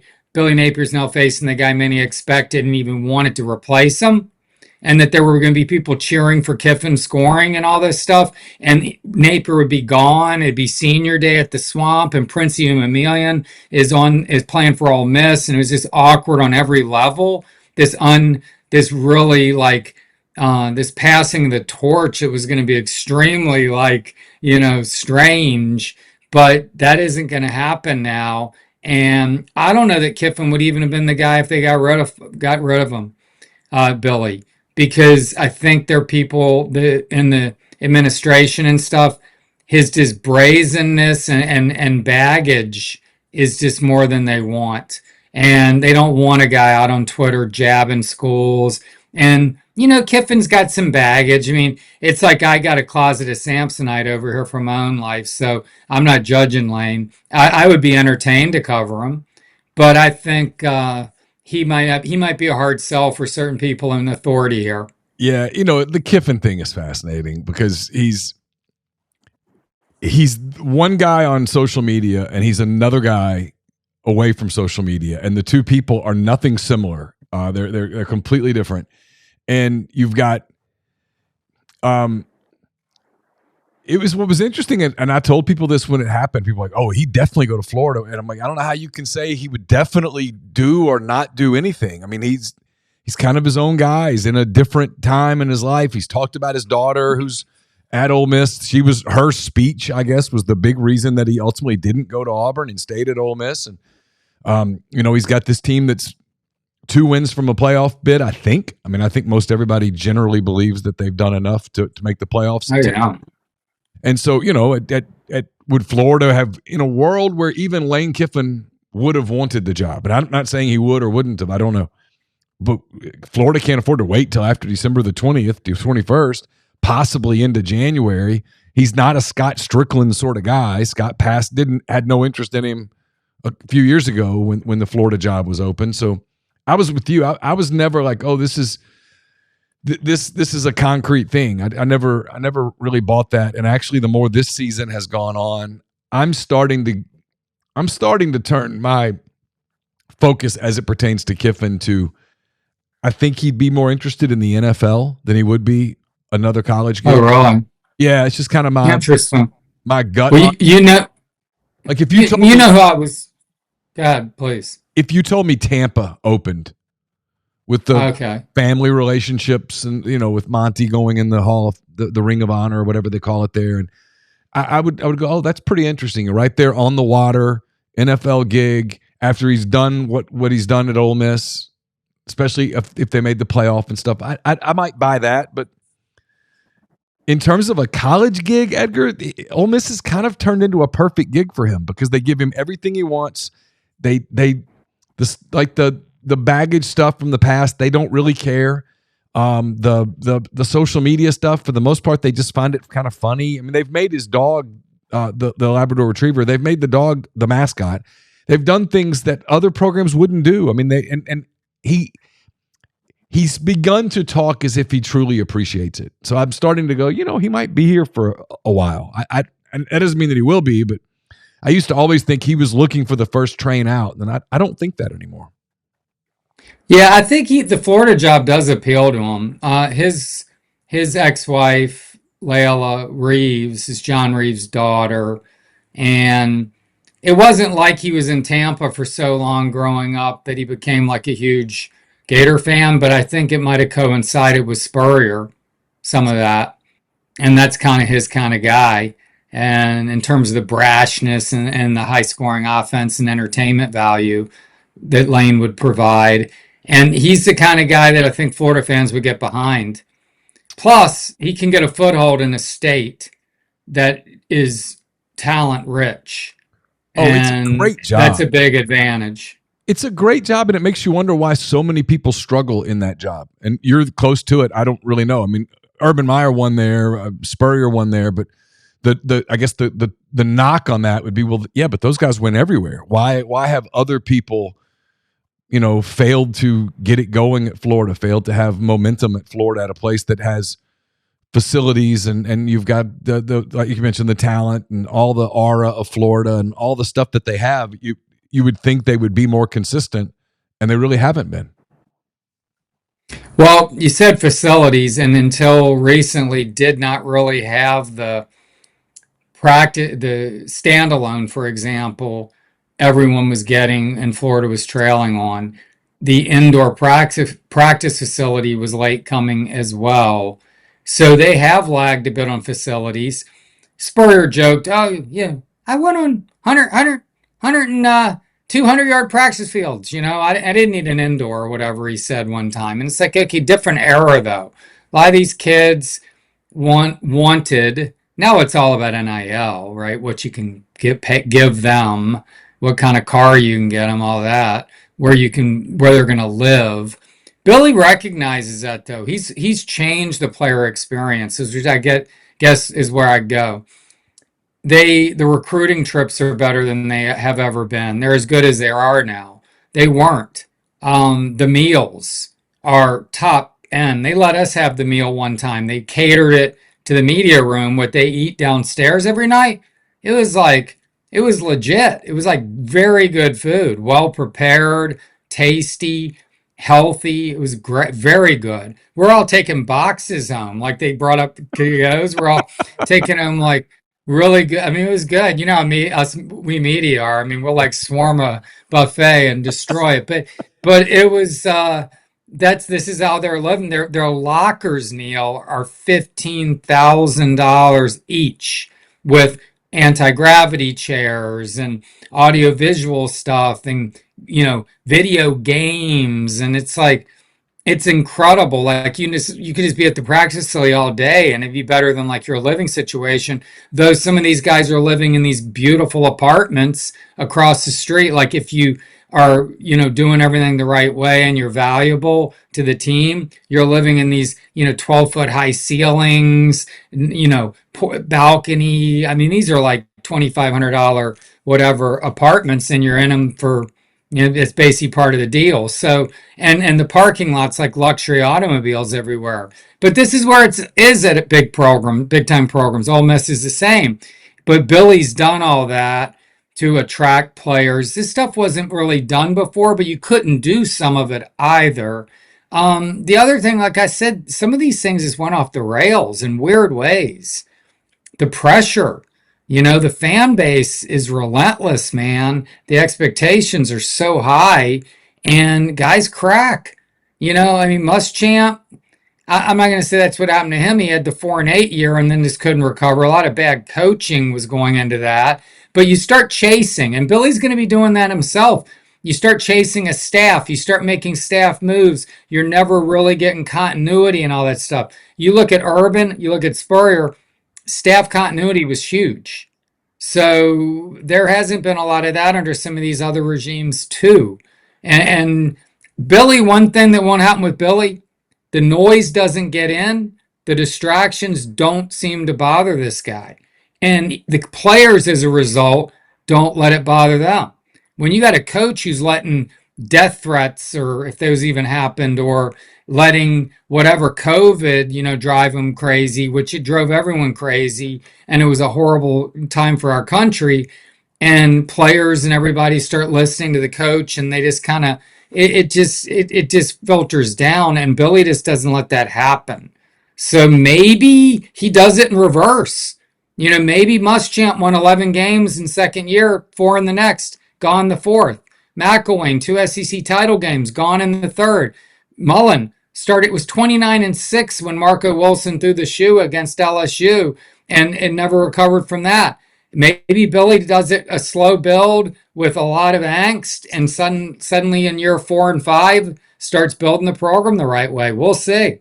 It's interesting because I've said this to so many people, and people kind of throw it back at me, and I understand why. It's fine. It's part of the gig. If you talk a lot, you're going to say things that people disagree with. But if you talk to people that were in the Alabama program during the Saban era, they'll tell you almost to a man that two pretty consistent things: that Kirby Smart was his favorite assistant, and that the one who most resembled Saban was Billy Napier.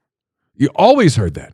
People like, he's the guy that is the most like Nick in the organizing, ignoring outside noise, very focused, very, very structured, very, everything's Monday's the same, Tuesday's the same, Wednesday's the same, all that stuff. And maybe it just takes time for that stuff to fully kick in. I mean, he won at Louisiana Lafayette. And they're back to winning now, but it took them a while after he left. All that structure left, and they fell off the cliff for a couple of years. Maybe it's as simple as that. I don't know. I'm not there, but that's what everybody always said about him, was that he's the one who's most like Nick Saban. Does that mean you're going to have Nick Saban results? No, because I don't know that anybody's ever going to have those kind of results again. But I always thought it was interesting that was the comparison, because there's been a lot of really good coaches, Lane Kiffin, Kirk Cignetti, a lot of people that have been part of that Nick Saban tree who aren't like Saban. I mean, Mario, at one point he had Kirby, Mario, Dan Lanning was like a GA, Yep. and there was another one when Napier was there, who's the current head coach, who's like having Kiffin, tremendous success. And then you go back to Cignetti at the start, and there have been many others. But so that's a big compliment. I didn't realize that was the thought. The one thing Billy doesn't do well yet, or is struggled with, let's say, is in-game coaching. He's just continues to make judgment errors, their organizational errors on the field, whether it's 12 men, having to burn timeouts because of certain things, and his play calling, which he insists on doing offensively, has been at times head scratching. He makes bold decisions at times where you're kind of like he doesn't have that feel like Dan Mullen did, who was an expert play calling. He was a play caller. He was a great in-game strategist. But Dan might not have done a lot of the things behind the scenes, but on game day, he was pretty special. So I just don't know, man. It's a lot to play out still. This would be a huge step forward, beating Ole Miss. Taking them to the wire even would be impressive, because I think Ole Miss is quite good, and that defensive front is going to be a problem, and the offense is obviously good. So, and with Trey Harris coming back, it appears it's going to be better. So it's a big ask. They're 10-point underdogs at home in the Swamp. I was going to get there. I'll ask you about it now. What do you expect Saturday? What you mentioned some of the issues that Ole Miss presents, and you're right, that defensive front's elite. They've just absolutely wrecked offensive lines and quarterbacks the last few weeks. How big of a challenge? Let me ask it this way: If I told you Florida won, how did they do it? I tell you, Lagway is special, man. This kid is a playmaker, and they can score quickly with him. The other day, he starts out slowly, 1 of 4, couple of near picks his first 2 series. You're like, he's not getting around great. And then next thing, he's dropping one in like Dan Fouts, 34-yard little floater. Then they had a nice run because the defense on its heels. And then he just throws a back shoulder to this Elijah Badger kid who's quite good for a touchdown. It's like boom, boom, boom, 3-play touchdown. It's like, okay, now they're in business. And I think he's going to have to play one of those types of games. You have to make a lot of big plays and keep them. They're going to have to score. Like, I thought this LSU game might be a higher scoring game than it was. Wasn't high scoring, 27-16. I think this is pretty much guaranteed to be some points put on the board, and they're going to have to keep up. And that's going to fall on Lagway. But, yeah, I mean, the defense can't be on the field for 92 plays again. Yeah. It wore out. I mean, it's amazing it didn't wear out against LSU. It'd be hard to repeat that. So I mean, the formulas, they were good in all three phases at key times the other day. 55-yard field goal to tie the game, 13-all, 49-yarder earlier, some great punting. I mean, they have the best punter in the country for my money. I mean, Jeremy Crawshaw is just a brilliant punter. I think he's got 22 out of 43 inside the 20. I mean, really strong leg. So, they're just going to have to be, not make mistakes. I mean, it's the formula. You can't make mistakes against good team, turnovers, and you're going to have to do things in all three phases. You don't have to be perfect. The crowd, you got to get them into the game because that creates a lot of problems. Last thing, and I'm curious, this is like, we talked about LSU a little bit. Seen some people, self-included, kind of think about LSU this week against Vanderbilt going, they're on quit watch. In this era of NIL and 12-team playoff, late in seasons when guys start thinking about, hey, I got to get ready for the portal, or I got to get ready for the league, or whatever the case may be. What do you sort of anticipate from Florida in terms of, like, obviously they're not going to the playoff. No matter, let's just, for kicks and giggles, let's say they split these last two games. They go 6-6. They're bowl eligible. Do they get a lot of opt-outs, or is the program in a place where guys will be excited to go to a bowl game and they'll take it seriously? It's funny because that first year there were less opt-outs than I thought. Richardson opted out, but he also was kind of dinged up all year.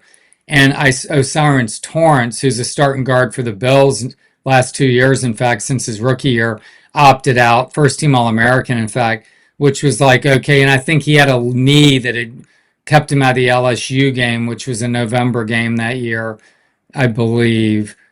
It might have, whatever it was, it might have been a mid-October game, actually, but he hurt his knee and was playing on that. So you kind of understood that, but everyone else played. And you were like, what, huh?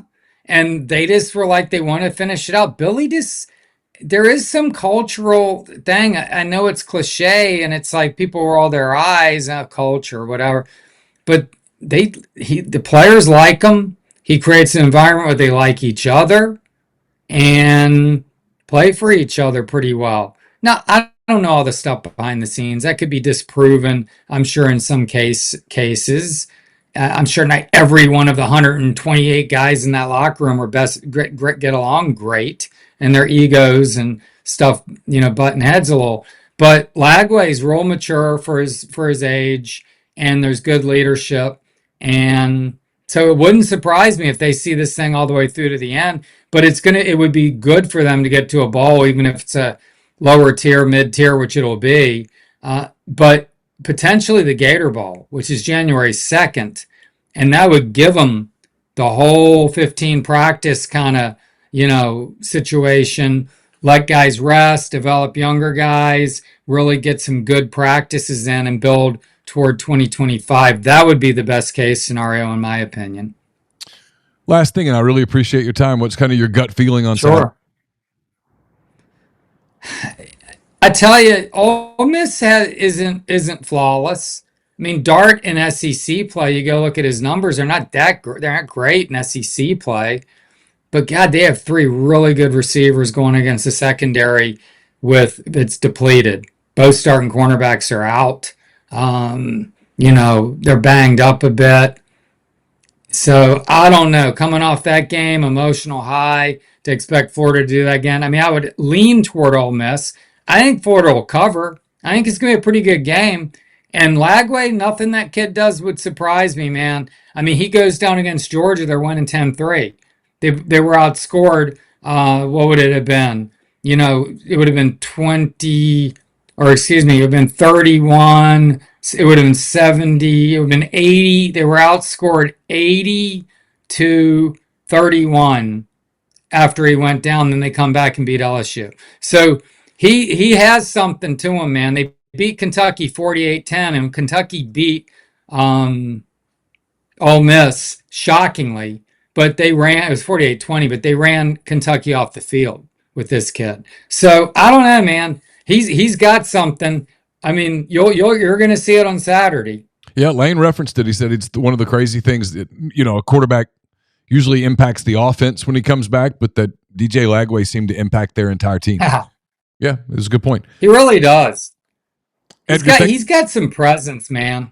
Yeah, that's what everybody says. And he's a young guy. I mean, he's got a very bright future. I think it was one of the interesting things when people were talking about, Napier and his future, and there was a consensus that Lagway was sort of tied to Napier. And I was like, man, you got to be careful if you make a change and you don't have somebody to step in quickly, because you lose talent like that. It's hard to replace it. Mm-hmm. Yeah, they don't want to lose him, and it looks like they're going to be together for another year, and they're going to get that year to really kind of get this thing going in the right direction. And if it doesn't, you got to pull. If they're not playing for something in the next Georgia game, next late October, early November, the Gators aren't playing for something relevant, staying in the race, maybe even a playoff spot, right? Then I think you got to admit to yourself it's not working. But that's a long way from here. And I do think that this is a golden opportunity for Napier to really make a statement. Last week was kind of I'd say his best SEC win, a signature win in 2024 for sure. This would be a statement win if they could do this. Edgar, thank you so much for the time. I really appreciate it. Of course. Thanks for having me, man. Nick De La Torre, kind enough to join us here on the show. Covers Florida, has a very successful podcast there in Gainesville. Very, very much listened to. Make sure I got the name right, Nick. I've having one of these days where I'm podcasting 14 times in about 10 minutes. It's Stadium and Gale. You'll see Stadium and Gale. Stadium and Gale. We'll put that in the description so you can check that out as well. So thanks for being with us. Appreciate it. Yeah, we'll probably get into it more, but the roller coaster of Florida football continues for us here in Gainesville, and excited to see a coach come in who a lot of Florida fans want you just to leave in Gainesville. Doesn't look like that's going to happen anymore based on what the University of Florida has said, but certainly a lot of Gator fans have been watching Ole Miss this year and been watching Lane Kiffin. Yeah, and I'll be honest, as someone who covers Lane Kiffin and covers Ole Miss, I had really kept an eye on Florida. And early in the season, when the noise got so loud, and I don't remember when exactly that was, but it was pretty early, and the noise got loud, I was like, well, at what point do we have to ask Lane about this? And then it seemingly kind of went away. It looks like Billy Napier, who had a phenomenal reputation coming out of Louisiana Lafayette. I'm a ULM grad. I cannot call them Louisiana. Yeah. ULL thing. But he had he won big there. He had lots of opportunities to go different places. He was able to be choosy, and he chose Florida. And then it looked like it just wasn't going to work. And then I watched Saturday. It's a long-winded prelude to a question. I watched Saturday. And Lane Kiffin talked about this on Monday as well. Florida was playing host LSU, destroying LSU, dominating the game. The place is packed. It's loud. They have a great atmosphere. They do the Tom Petty song after the third quarter, the whole thing. And I'm like, well, they're kind of right there. I mean, they're right there. It's like, why would you make a move now when you're going to lose a recruiting class? You might lose. I mean, obviously, everyone in the country would offer DJ Lagway, all that stuff. So I say all that to say this: he's safe, right? Even beyond the public part of it, he's safe. Yeah, Scott Strickland came out and sometimes it's the dreaded vote of confidence from an AD for an embattled head coach, but came out and said Billy Napier is going to lead us. He said that right before it was 42-0 in the first half in Austin, Texas, and fans were like, this is not going to work out. And then you get LSU, and Florida and LSU used to be this rivalry game really built on mutual respect. And then the whole Hurricane Matthew situation happened, and LSU wasn't very good that year, and they said Florida's scared to play us. Florida had to cancel a home game, travel to Baton Rouge to play them, and ever since then, 2016-17, it's become a really heated, nasty rivalry, and one that LSU has dominated. They'd won 11 of the last 14 over Florida. So it wasn't just, hey, LSU got drubbed at home by Alabama and they're coming in and maybe thinking, what do we even have to play for? For Florida, this is LSU. It's a ranked opponent. It's a rival. Billy Napier has not had a good record against Florida's rivals, and you have to beat the LSUs, the Georgias, the Florida States, and the Tennessees if you're going to stay employed at the University of Florida. So it was a massive win for the program. Like you said, the score kind of closer maybe than it was at some times. Florida's offense didn't take advantage of a couple things and maybe could have scored more, but Florida's defense sacked Garrett Nussmeier more than LSU's offensive line had allowed Garrett to be sacked in the first 9 games of the year combined.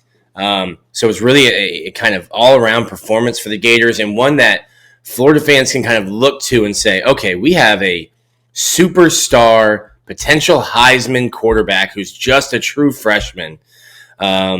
We have a bunch of young pieces around him. If Billy can go in the portal and grab a couple defensive linemen and a couple pieces here and there, the schedules just flip. And we spent all offseason talking about, man, how hard is Florida's schedule?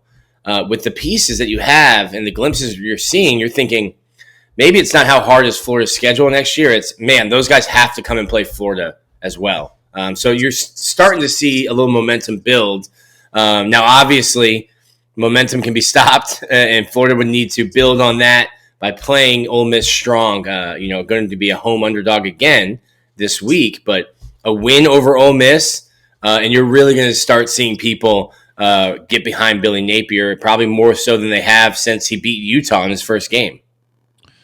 Ole Miss, Florida State still left on the schedule. They need one to get to bowl eligible. I don't even know what bowl eligible feels like, looks like anymore in this era. Can you get kids to play all that stuff with bowls? But what do you anticipate how active they'll be in the portal? What's their NIL situation? Nobody really knows how much longer we're doing this NIL thing other than we're doing it this one more year, and then rev share kicks in, and then I don't know what all that's going to look like, but where's Florida today as they try to build for next season?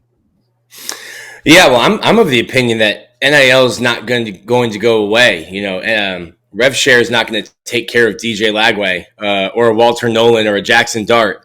So maybe the collectives rosters get smaller with even bigger pools to pay those those big ticket guys. They're the fourth string center might be fine with just the rev share, but not the guys who you're going to need, I think, to win a championship at SEC or a national. Yeah, and that's going to be, not to interrupt you, but that's going to be wild. And I agree with you, by the way. I'm glad you said that, because I was already, as I was saying, I was wanting to correct myself. Yeah, NIL is going to change. NIL is going to be a bonus on top of the rev share, but it's also going to it's going to keep exactly where it is today, where everybody's going to say, okay, well, what's your bonus structure look like? What does your collective look like? I know what your rev share is. What does your collective look like? And you're only going to be able to consistently get money from donors if your program is successful, which is the challenge for Napier just a few weeks ago, right? Well, if no one believes in it, they're not going to give you their money. If they believe in it, they'll give you their money. And so that's kind of where I'm curious with a lot of coaches, Billy and Florida included, how that sort of works for them moving forward. Yeah, there was a ESPN reported earlier in the year that I think it was Chris Lowe said Florida's boosters, not that they've already raised the money, like it was sitting in escrow, but had the money committed to pay Billy Napier's buyout and to pay the coaches. And the number they threw out was $26 million, and that was approximate Billy's entire buyout at the time. But you only need half of that within 30 days, and then you pay him, in chunks for the next 6 years. And my thought was, okay, well, the challenge now for Florida, for Scott Strickland, is going to those boosters and being like, hey, you said you can get this money right now. We're sticking with Billy Napier. Where is that money? Let's go use it in the transfer portal. Let's go use it in NIL to get Billy Napier the best roster he can possibly have for next year. You said you had the money, and now I think the challenge is for the AD, who says, well, let's reallocate the money you said you could have and give the coach who I'm backing up and sticking with, give him the best possible chance to have a great team next year. So I think as long as you can keep this momentum, Florida's done a great job raising money in the NIL space. Obviously, there's been some headlines to the contrary over the last 2-3 years, but I think there's excitement from the donor base about DJ Lagway. And when you have a weekend like they did against LSU, and we're talking to recruits after the game, it's funny. They're like, yeah, the atmosphere is cool. They asked one 5-star receiver who's up from Jacksonville, hey, why are the Gators still in it? DJ Lagway.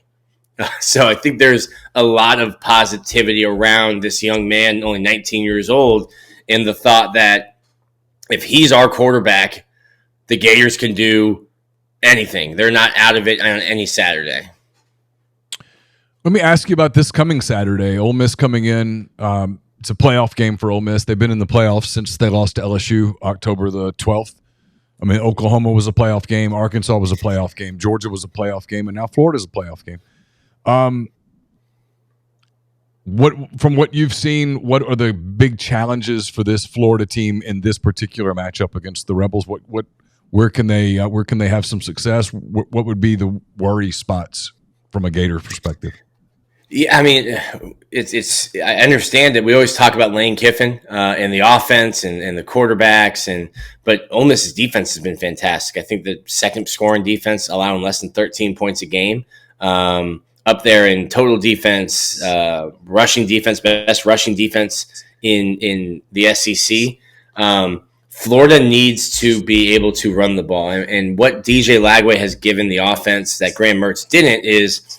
He has some running ability. Now, how much does he actually have with that hamstring? He was clearly told not to run, to stay in the pocket last week. But when he's able to run, you have to play 11 hats on 11 hats against Florida, which then opens up things in the running game because you have to have somebody dedicated to knowing where number 2 is. He also has a really unique ability with his accuracy down the field. I think he has more than 10 passes completed, 40 air yards or more on the season. And then that ability to stretch even helps Florida. So for me, you've got to at least make, while trying to keep DJ healthy and upright, at least make Ole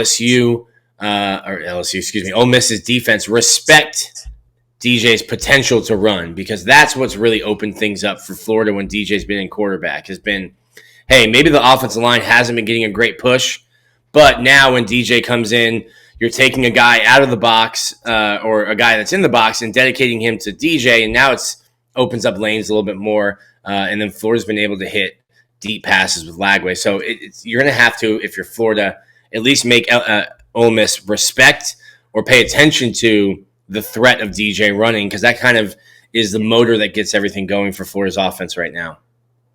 Obviously, Ole Miss has had tremendous success throwing the football the last few weeks, especially. I mean, they just blitzed Arkansas, did really well in the second half of Oklahoma, had a great, I think, conservative but good plan against Georgia, and they were successful moving the football and won that game. Where's Florida? I saw their defensive front look dominant against LSU last week.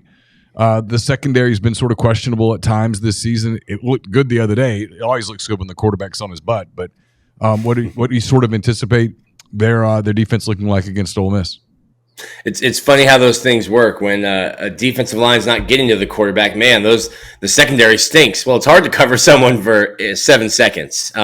Florida's without their 2 starting cornerbacks on either side and their backup. Their top 3 cornerbacks have been out and will be out again this week. So they're playing some younger guys. They're I think, like you said, it all starts up front. Caleb Banks and Tyreek Sapp had monster games against LSU. And if you can get to the quarterback, if you can get Jackson Dart off platform, get Ole Miss off schedule into some third and long, second and longs, passing downs, and you can have those guys pin their ears back, it's going to help the secondary. But I think for me, Florida looks susceptible against Mason Taylor and tight ends. And they have some athletic linebackers. They're just young, and you're as a 19, 20-year-old freshman, sophomore, you're going to make some mistakes. You're not going to know what you're doing or have the wrong assignment or maybe just get beat. And the middle of the field is kind of where Florida's been getting gashed when it comes to either tight ends or guys in the slot. And then the numbers won't show it because the passes are incomplete, but Nico Emilava, I'm definitely butchering that. I think you're closer to it than I ever get. So congrats. I just treat him like Madonna normally. He's Nico. Everybody does. Just one name. Nico missed a ton of passes. Tennessee got behind Florida's secondary a bunch, and he just overthrew them. Happened a couple times against Georgia. Carson Beck missing guys that were open. So Florida's had some fortune that way. There are some games that might have looked completely different if the quarterback's accurate on those deep passes.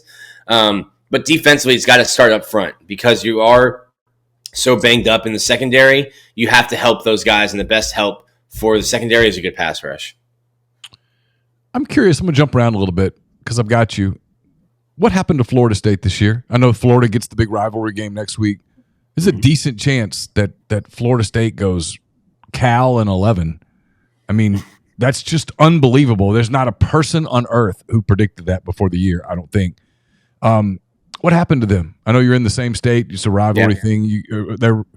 And Florida is starting to kind of pluck away some of the kids that had been Florida State leans over the last 12 months or so. So it's definitely germane to the conversation there in Gainesville. What happened?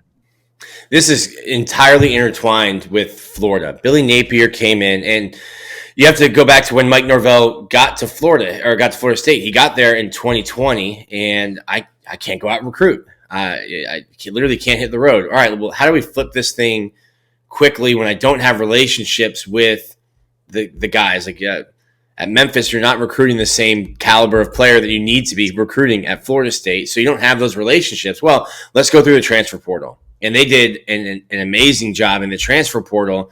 And our question was always, is that sustainable? Because you have to hit every single year. And then it could be to the detriment of developing your high school players. So Florida State's high school recruiting simply wasn't where it needed to be, but they kept hitting Jared Verse, Keon Coleman. They kept hitting in the portal, and they were able to find success off of the back of the portal.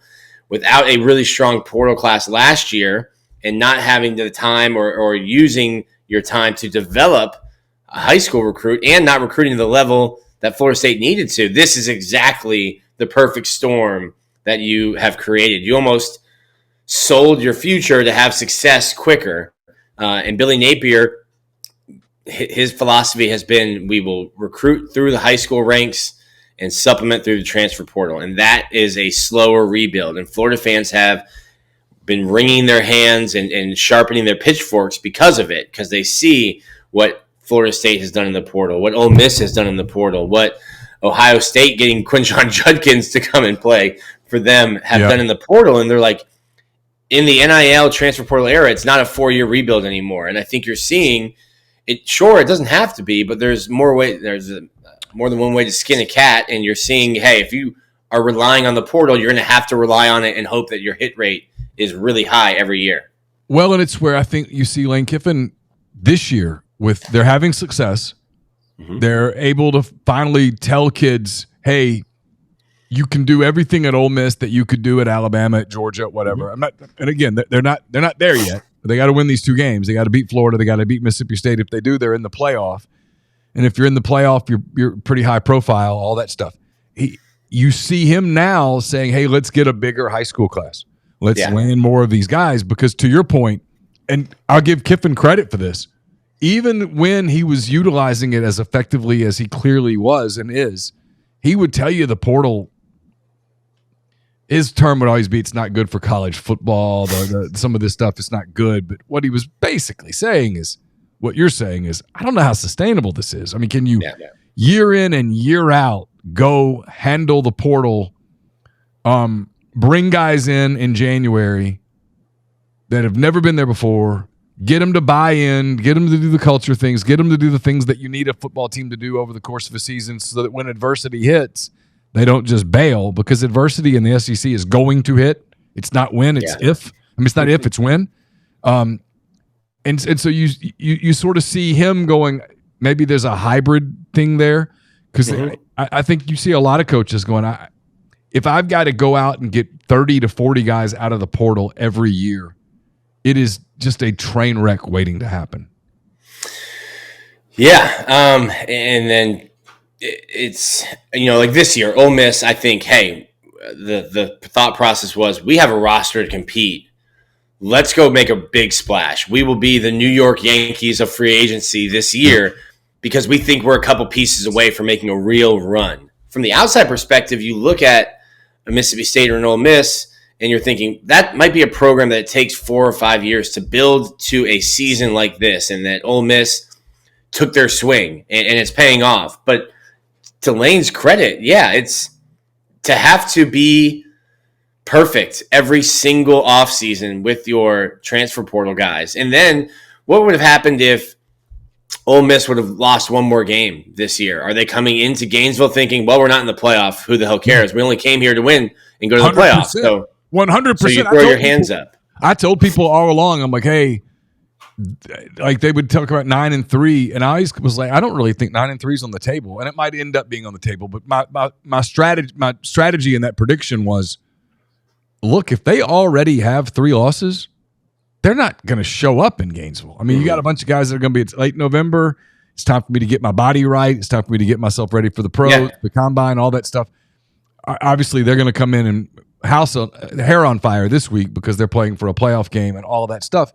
But yeah, I mean, I agree with that completely. It's and here's the thing: Ole Miss has not been perfect in the portal. They made portal mistakes.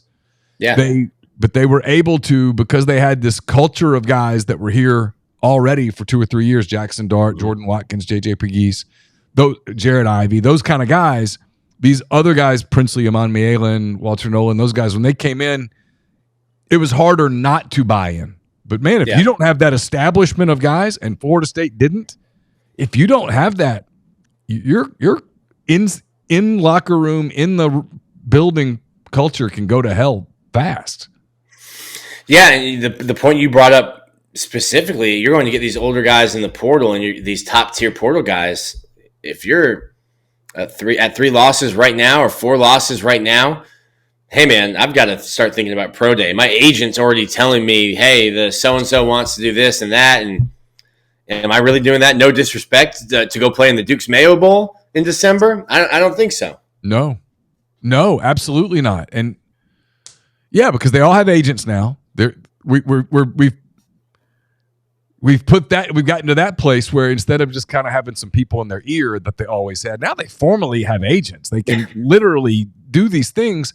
And so the agent's like, hey, don't get hurt right now, because let's get well, because you've got an invite to Mobile, or we're going to get you into the combine, these work, all that stuff. And those things have always existed, but not to this level. It's one of the reasons I am fascinated to see like LSU this week, now that they're done. Yeah. I mean, he's going to have a really hard time getting his kids to show up and play against Vanderbilt, for example.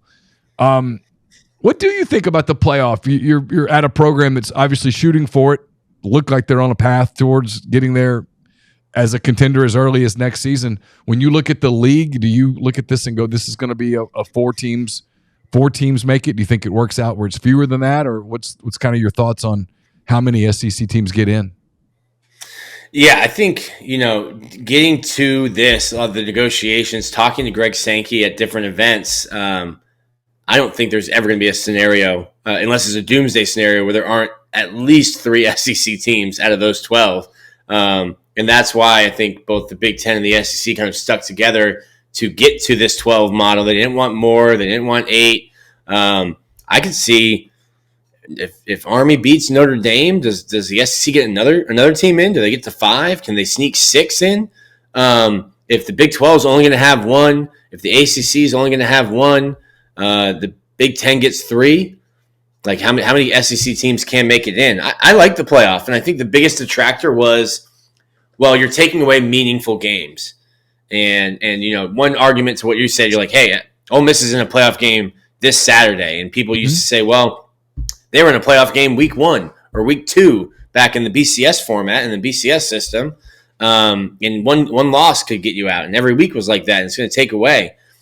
I've been in a lot of stadiums this year, and it does not feel like it has been taken away at all. The passion, the intensity, I love to call it the pageantry of college football is special, and it does not feel one bit that it has been detracted from because of the playoff. And I think we're getting a bunch of teams. Like we're watching. I'm going to be watching Army Notre Dame this week, without blinking, staring at the TV. You saw a game last weekend in Gainesville where LSU, I mean, look, their pulse was flickering, but they still had a pulse. Yeah. I mean, there was a path for them to make it.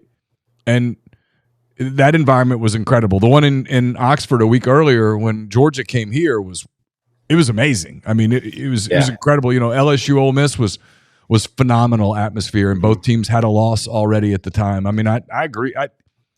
If there were no 12-team playoff, Ole Miss with 2 losses, there would be too much ground to make up to make the 4-team. They wouldn't make it. Now they have a legitimate shot going into Saturday to win a national title. I mean, but they've got to beat Florida, and so Florida can make a lot of people in the Big Ten happy, right? Florida can make Tennessee excited. I mean, every Tennessee fan is cheering for Florida on Saturday because I don't know if that's true. I don't know if there's ever a Florida fan or a Tennessee fan that can bring themselves to do that. But but you're on the right track. I just don't know if in practice, in theory, I just don't know if in practice either fan base could do it. I saw it last week, like the Ole Miss Arkansas thing. Ole Miss doesn't really like Arkansas. I think it's mutual.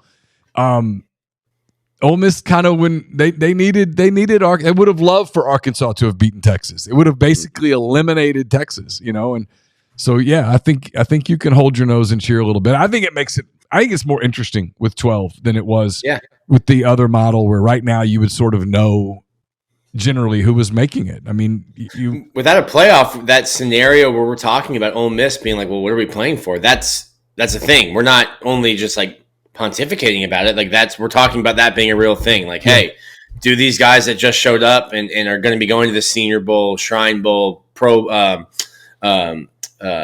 to Indy, like, do they care about this game? Like, maybe they'll care next week about the Egg Bowl, but then also you're getting a bunch of guys who come in who don't know what the Egg Bowl is. Like Princely Muamielen, he's never played in an Egg Bowl. What does that mean to him? It's not a kid from Mississippi who grew up a fan of one of the two. And I think the portal is kind of diluting a little bit of that.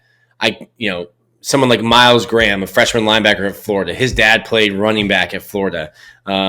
He grew up in Georgia. They moved back down. Then he finished his senior year in Gainesville. He's always been a Gator. You're going to have kids like that who you probably need to be able to tell, hey, this is the history. This is what this game means to us, that kind of thing. But I think the free-flowing movement in college football has kind of, at least in the locker rooms, and these players are all so close. Fans get so mad I think fans got mad when Mike Leach, may he rest in peace, and Lane Kiffin didn't hate each other. And they're like, no, you're supposed to want to like spin his car off the road. And I think the world of college football has just gotten so small that you don't get, there's no Detroit Pistons, Chicago Bulls throwing punches on the hardwood anymore. Real bad blood.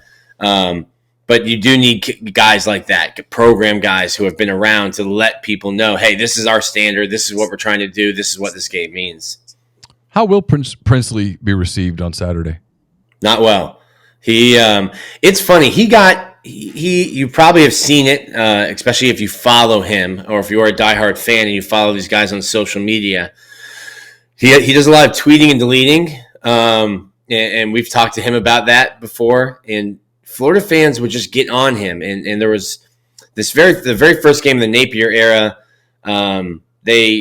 fans found a clip of Princely kind of jogging 2 or 3 times in the fourth quarter. And I pointed out he was in the game for like 67 snaps. Maybe at the fourth quarter when he's on the left side and the run goes to the right side, hey, I'm not going to make this play. And I'm probably going to have to play 15 more times while trying to get to the quarterback. And fans thought he was selfish, only looking to get his stats, his numbers. He talked about, I think, one time breaking the national sack record, which is like 30. And we were like, that's a lot. So fans, and then him sticking up for himself on social media, Florida fans, I told them, listen, this is a guy who led your team in tackles for loss and sacks 2 years before he left. You're running him out of town. Just know that you're running a really good player out of town. And I get it if you don't like his personality on social media or that he doesn't just let you say whatever you want to say about him and he responds to it and you weren't expecting that. But yeah, I don't imagine it will be a warm welcome for Princely when he comes back. But I think he did an exceptional job when he was here for the 3 years that he was at Florida. He did a lot of growing up. And I think he's a great player. He's going to play on Sundays. All right, last thing. We're taping this, full disclosure, very early in the week, so there's a lot of things that could, by the time you hear this or see this, a lot of things could have sort of developed. But what's kind of your gut feeling for Saturday? Does Florida build off what happened against LSU, or are they riding the coaster just a little bit more before they stabilize? Yeah, the roller coaster needed a bigger warning than we were given. There's been motion sickness absolutely this year based on this Florida football roller coaster. You kind of don't know what Florida is going to show up. Florida's defense, after the first bye week, they all said this was the best bye week we've ever had. And I was like, okay, cool. We've probably heard that before. And then Florida's defense was really, really good after that bye week. You're thinking, all right, maybe it's not lip service. Then you go down to Austin, and you give up almost half 100 in 30 minutes of football, and you're thinking, okay, there they are. That's the defense that showed up against Miami and the defense that showed up against Texas A&M. Maybe these other games, maybe Tennessee wasn't as good as people made them out to be. Maybe Kentucky wasn't as good as people made them out to be, and UCF's not good. So maybe it was fool's gold. And then you get a game like LSU, and you're thinking, okay, well, Dr. Jekyll, Mr. Hyde, who's going to show up on Saturday? So I think Florida needs to get pressure on the quarterback because the linebackers aren't going to be able to cover the middle of the field. We've seen it kind of get gashed this year. You're dealing with so many injuries in the secondary. I think it's paramount that Florida can get to Jackson Dart. And I think if you ask, Lane Kiffin, that's probably the biggest thing that they want to do. Hey, keep him clean. And if we can get 5-6 seconds in the pocket, 4 or 5 seconds in the pocket, Jackson probably has some time to pick apart a depleted secondary. Offensively, it goes back to what I said. If you can make Ole Miss believe that DJ can still run, it opens up everything for Florida. And I think I'm getting to the point now where I don't know that I'll count Florida out of any Saturday with DJ. I think it's funny when he came in, we put a lot of pressure on a 19-year-old kid. He came in and I said, this is a commit. This is a signee that could save Billy Napier's job.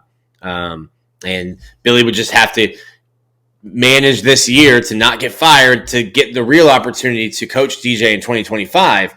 And then obviously Graham Mertz going down with his injury changes that.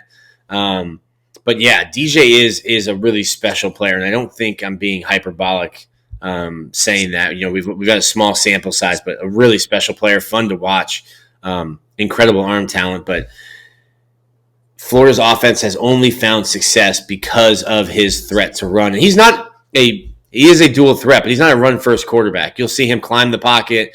Even if he's forced out of the pocket running, it's always eyes downfield looking to make a pass. But Florida has to make Ole Miss believe that DJ can run, that he's not just going to be limited into the pocket, because that opens up their running game, which then opens up the deep pass as well. Nick, I really appreciate the time today. Thanks so much. Appreciate it. Absolutely. Thanks for having me. Ben Mintz, Barstool Sports, joins us as he has all season long. Benjamin, how are you? Man, I'm doing great. Glad to be on here this week ahead of this Ole Miss Florida game. 11 a.m. kickoff on Saturday with so much at stake. And, I know last week Ole Miss had a bye, so we didn't do a show, but just thanks to everybody in Oxford, Ole Miss, the Georgia Ole Miss weekend. I've been, coming to Oxford for over 25 years. And, you look back at like 2014 Bama or some other great ones. This was my favorite Ole Miss weekend of all time. From the Barstool show, huge turnout, getting to host Dave Portnoy, take him to City Grocery, loved it. We had a Funky's Pizza review come out last night. He got like a 7.3. I was on stage at the library singing with the Barstool band Pup Punk. Like, I was singing backup vocals to Mr. Brightside. And then at 41 years old, I'm crowd surfing at the bar I've been going to since I've been 18. So, wild life. But it was like my favorite weekend ever. I literally can't. We're a week and a half later and I can't get over it. And rushed the field after the game, just did the whole deal. So, and loved it. And hey, it was on that Georgia. The last time we were on here, I talked about getting on that Ole Miss 35-1 national title ticket, which I slammed, and then it went to 10-1. It's currently at 11-1. That's aging well. And yeah, all positive, and looking forward to this game against Florida on Saturday. Yeah, I was happy for you. I was happy for all the Ole Miss people like you that kind of waited for a day like that. I was glad you guys got that day. That was cool for you. It was a hell of a scene. It really was. Obviously, we'll get to Ole Miss in a second. There are plenty of games here in college that have playoff implications. The college football playoff rankings, the second version of them came out on Tuesday night. So we sort of have an idea of sort of what we're looking for. So there's some interesting games, and we'll start with this one. Indiana in phenomenal position to make the playoff. They head to Ohio State. This line is 13. The Buckeyes favored by 13. Indiana needs to play this game competitively, right? I mean, what do you expect? Man, I feel like Indiana's public, and I'm concerned about them. But some big news: Ohio State's like All-American center tore his ACL in practice yesterday, and that's a huge loss for them. The week, you know how important the center position is with chemistry, and to lose like your best offensive lineman this late in the year, right in front of that game, I think that's something that's the factor that you have to factor in on the Ohio State front. But what concerns me, and look, I've been beating the Indiana drum all year. We've been on them every week. That Michigan game a couple weeks ago, where they only could score 17 points, and Michigan's D-line gave them a lot of problems. To me, that raises a red flag for this game against Ohio State, who's got so much talent up front. And so I think Indiana, to have a shot in this game, it's got to be like a 24-17 type game, because they can't get in a shootout with Ohio State.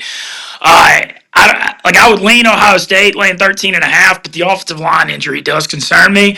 But this reminds me, so there were like 2 or 3 Michigan State Ohio State games in this exact spot in November years ago, where Michigan State would be like 8-0, 9-0, and then Vegas just comes out with like Ohio State maybe about like 15 or 16 over them when they're 9-0, and Ohio State would be up like 49-7 in the second quarter in those games. And I'm a little concerned that this has chance to be similar in a way. You know, if that happens, I am so interested to see what the committee does, because it would be the one loss, but it'd be a big loss.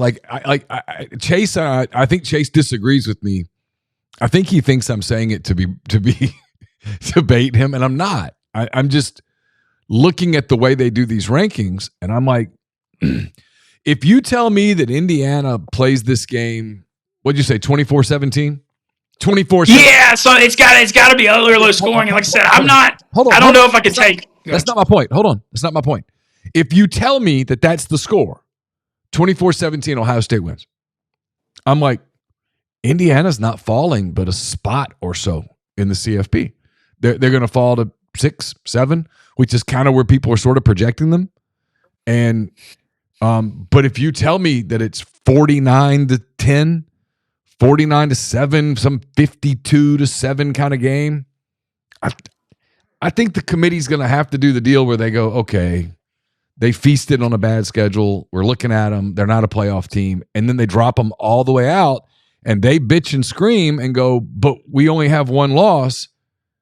And then I think people start doing that. If you had to play Tennessee's schedule, if you had to play Texas's schedule, you wouldn't even be in this conversation. Shut up. This is a big moment for Indiana. Yeah, and I come back to the other thing. Will Howard hasn't been the best throwing the ball all year. And so that part of the Ohio State, like, can they score 40-something points with the way he throws the ball? They've got the talent at wide receiver position. They obviously got 2 stud running backs, and they got a great defense. But, you know, I've kind of been waiting all year for Ohio State to play that, like, complete dominant game, and it hadn't happened. What they've been a victim of is they start real slow in these first halves. And they did that again last week. I went to the game against Northwestern at Wrigley Field, and that was another slow start in Ohio State, and they ended up pulling away like mid to late second. But I don't know. I just feel like this is the game where you're supposed to see Ohio State come out and whoop ass. I mean, this all signs point to it except for the O-line thing. All right, speaking of coming out and whooping ass, Ole Miss heads to Florida on Saturday. This game also at 11 on ESPN. Is it ESPN? ABC? ABC. It's on ABC. The Rebels need a win, obviously, to stay alive. If they win out, they're getting into the CFP. It certainly appears they're number 9 in the latest rankings. Tennessee's 11, and they're the last team out. So Ole Miss in pretty good shape. I'll be honest with you, Ben. I've told people this, and I think everybody here is so nervous because of the game and stuff. And I just look at it and look at the matchups and stuff. I think Ole Miss is winning this game handedly. Yeah, so, okay, what's interesting here, I'm usually guarded about the road favorite thing. And remember, I didn't like Ole Miss at LSU, but then I also was worried about Arkansas, and that turned out to be nothing. I did like Ole Miss at South Carolina when Ole Miss was a 10-point favorite in that game. This game reminds me more of the South Carolina game. There's a bunch of factors here that play in Ole Miss's favor. First of all, the bye thing is huge. Obviously, Trey Harris can be back. You're way healthier. If this game was the week off that Georgia win, it would be a letdown spot. But you got to bye. You got a noon kickoff at the Swamp, which is going to negate the home field advantage. And I think, in a way, Florida beating LSU is great for Ole Miss because now there's no chance you look ahead after Florida beat LSU. And then when you break down the actual game and the matchup, the number one thing, and Neal, you've been preaching the defensive line all year. DJ Lagway can't move right now with that hamstring injury. If you're not mobile and you're a sitting duck against this Ole Miss pass rush, that is a humongous problem because Ole Miss is coming off that edge. And if he's not able to be mobile and move around, man, I don't know how Florida can really move the ball. And I think you're going to see a real focused effort from Ole Miss, and I feel good about it. I kind of think it's going to be, like, I've got it like Ole Miss like 27 or 31-13 is what I've got it at, something like that. Oh, I've got it bigger than that. But, yeah, I think Ole Miss is getting close to the 40s, maybe into the 40s, and I just don't know. 13's about right. That's about where Florida's going to get. I agree with you about Lagway. I'm Missouri as it pertains to Trey Harris. Whether he actually plays, we'll see. I mean, we've heard this song and dance for a few weeks, so I'm kind of cautious in terms of going. Yeah. But I don't on know, the trade thing too, it honestly makes sense to like gamble and sit him out the next two and like have him rest full, if he's real, if he's not healthy, because then you wouldn't play again for a while. All right, so another big one, SMU. They're in the mix. They go to Virginia. Virginia's been a little spunky at home. SMU a 9-point favorite. Yeah, so speaking of Virginia, I actually liked them plus 23 against Notre Dame a lot last week. That's the luckiest cover I've ever had in my whole life. They were down 35-0 beginning of the fourth and scored with 10 seconds left. Yeah. So I'm obviously just getting lucky. There's a lot of luck involved. I had Notre Dame in that game. If Notre Dame wouldn't have allowed that score, I'd be within a unit of Siskey in our little competition. So I was a little salty on that one. Yeah, well, you had the right side, and I got lucky. But you know what? I'm happy to be the luckiest guy in America, and I'm down to keep that going.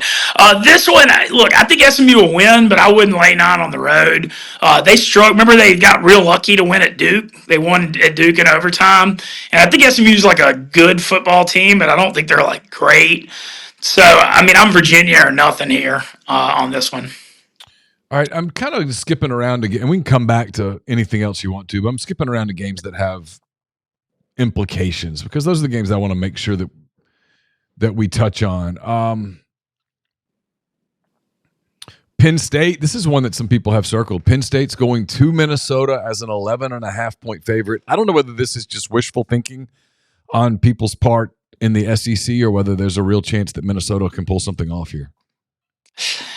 They might can cover. I don't think they can win. I know there's always been a lot of heat on James Franklin never beating Ohio State, but like he wins the games he's supposed to win. I mean, they go 10-2 every year and win these games.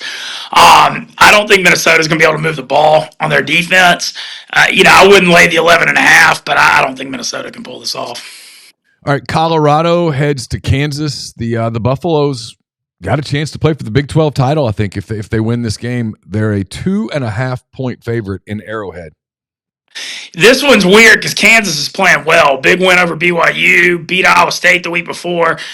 Their record's like, 4-6, something like that, but they're not bad. They lost a ton of close games earlier in the year. They're well coached. So, when you look at Colorado, they got Oklahoma State at home Friday in Boulder. That'll be a joke. I mean, this is it for them. But this is one I'm a little guarded on with Kansas being hot. I wouldn't take Colorado. I'd take Kansas if anyone, but I don't know that I have a strong enough opinion to actually pull the trigger. Kentucky opened the SEC season with a win over Ole Miss. They finished the SEC season at Texas. They have not won an SEC game since they beat Ole Miss. They're a 21-point dog in Austin. What do you see an over/under on that one? 47. I would lean under, would be my only thought. 21's a lot, but man, Texas can't run the ball. They're one-dimensional on offense. And, you saw them score. Good win at Arkansas. Anytime you went on the road in the SEC, it's good. They won by 10. They ran the clock out the last 7 minutes. I'm not criticizing that win. But we've seen Kentucky plays good defense. I don't think Kentucky can move the ball against Texas at all, but I like the under here. 47.5 is basically my point. All right. Big game in the Big 12. It's BYU and Arizona State in Tempe. Arizona State getting hot, and they're a 3-point home favorite. Like Arizona State a lot here. This is a rare matchup where you have two teams trending in opposite directions. BYU, is kind of smoke and mirrors, undefeated all year. And that Cinderella kind of finally ran out at home against Kansas last week. And Kenny Dillingham at Arizona State is one of the rising stars in college football. Young coach, offensive mind, did a great job with Bo Nix, his offensive coordinator at Oregon his first year. He was actually the offensive coordinator from Norvell in Memphis when those Memphis teams were rolling with Norvell. But, he inherited a situation at Arizona State. Herm Edwards burned it to the ground. They had NCAA problems. And for him to get this thing turned around this fast is – I feel like it's, they're a little off the radar in the Big 12, but I think it's maybe the best coaching job in the country. And I actually love Arizona State here. I think they win by 2 touchdowns, and it's my favorite game of the week. Yeah, I'm with you. I love that game. All right, some SEC games that don't have any championship ramifications, but we always touch on the SEC games. Louisiana Tech heads to Fayetteville. It's the home finale for Arkansas. The Hogs, a 22-point favorite. It's a weird game because if you're Arkansas, do you even want to win? Yeah, Tech's bad. I know they won 12-7 at Western Kentucky, which is a big win for Louisiana Tech last week as a 2-touchdown underdog, because Sonny Cumbie's his seat is quite warm. They're not happy with them in Ruston. It's been rough. You know what? I'm going to say this. Nobody cares, but you do, and I'll say this about Ruston. I'm from there, so I feel like this is kind of one of those deals where you can say it. You people are the most arrogant people on the face of God's planet at Louisiana Tech. You really are. You should be ashamed of how arrogant you are. You have no reason for this arrogance. None whatsoever. You can fire Sonny Cumbie. That's fine. Your job's a crap job. You made a really bad decision years ago because you were too arrogant to get in the same league with ULM and ULL, and that's the league you should be down on your knees begging for admission to. That is your only path to relevance. Nobody even in Ruston cares about you. Nobody cares. So you want to fire Sonny Cumbie and make him the latest scapegoat for an absolute decade's worth of bad decisions? Do it. Go for it. Nobody gives a damn. You're going to have to get over your arrogance and understand who you are. And then once you figure that out, maybe you'll have a chance at figuring out some path to relevance. But this is not Sonny Cumbie's fault.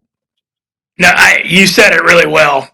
Tech, that really goes back to Tommy McClelland, who's now the AD at Rice, who was at Vandy, made these comments about how arrogant he was about Tech being above the Sun Belt like 10 years ago. And since then, Conference USA is now, no one wants to see a home game, conference game against New Mexico State, And you just said everything that's true about that situation. I really don't have anything to add because no one in our audience cares. I get it. So I'll get off of it. But it's one of those things when you hear people talk about it, I kind of lose patience with them. I'm like, no, you've done this to yourselves. When I was a kid growing up in Ruston and they played what at the time was Northeast Louisiana and Southwestern Louisiana, which is now ULL, and they would play McNeese and they would play North Texas and they would play Arkansas State. They had 20-something thousand people at the games. People would come to the games. It was an event in Ruston, but they started thinking they were bigger than that. And now they've disappeared into another league, and the Sun Belt's a pretty good league. And if Tech were in the Sun Belt, they'd get some interest back. But like you said, nobody cares about a game against Rice or UTEP and they're not going to show. And in today's college football, where those leagues play on Tuesday nights and Wednesday nights, man, you can kiss it goodbye. All right. So you like Arkansas over Tech? Man, I don't know. I just don't know how much is Arkansas going to care after the Texas game. They got Missouri next week. You know, they had a similar spot where they were a 23-point favorite over a terrible UAB team earlier in the year, and they won 38-28 and were losing. So I really don't have much here. Yeah. Missouri, speaking of, they head to Starkville. They officially eliminated at this point. Missouri is 7.5-point favorite at Mississippi State. There's a lot of people that like State here, and I'm in the minority. I like the Tigers. I don't have a strong read on it. Missouri, the only thing is how heartbreaking that loss was last week. That was a dagger at South Carolina. So I'm wondering how they are mentally to get back up. And Mississippi State's defense is just, I mean, it's a very, very embarrassing unit. And like State's got to outscore them, and Missouri still plays decent defense. But I don't really have a read here. Huge game for both teams here. Army heads to South Bend to play Notre Dame. The Cadets, a 14.5-point dog in a game where if they win, who knows how high they might catapult in the rankings. Yeah, so this game's actually in Yankee Stadium, Neal. Oh, is that right? I don't know why I thought it was South Bend. Okay. Yeah, Yankee Stadium, Notre Dame Army. Look, Notre Dame crushed Navy, is a 14-point favorite in a similar spot earlier this year, but Army's a hell of a lot better than Navy this year. So I know that's like such an obvious, easy comparison, but I do think Army's better. Having said that, though, I would lean Notre Dame here. I just think Al Golden's a great defensive coordinator, and I think he'll be ready for that Army weird offense they run. And as good as Army's been, they hadn't been scoring as many points lately. That only scoring 14 at North Texas a couple weeks ago. It was one of the worst defenses in the country. To me, that's alarming, and I think Notre Dame wins by 2 or 3 touchdowns and wins this pretty easily. They seem like they've got it rolling right now, and I really think it just comes back to the defensive coaching. I think they'll be ready for them.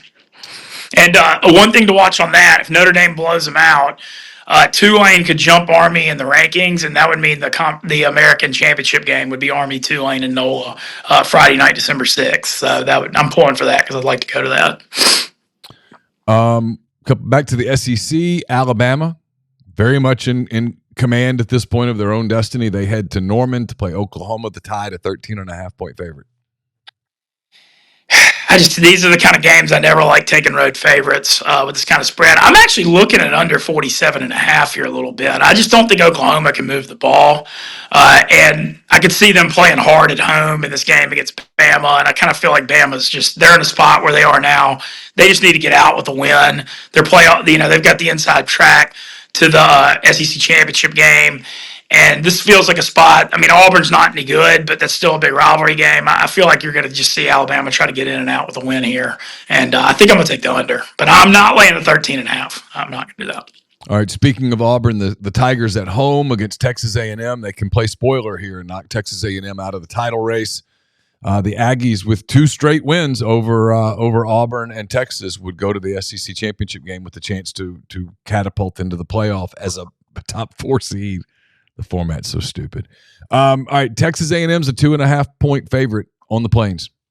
I'm feeling this vibe that's like the most A&M thing ever, and that's losing at Auburn and then beating Texas. I'm feeling this vibe on it.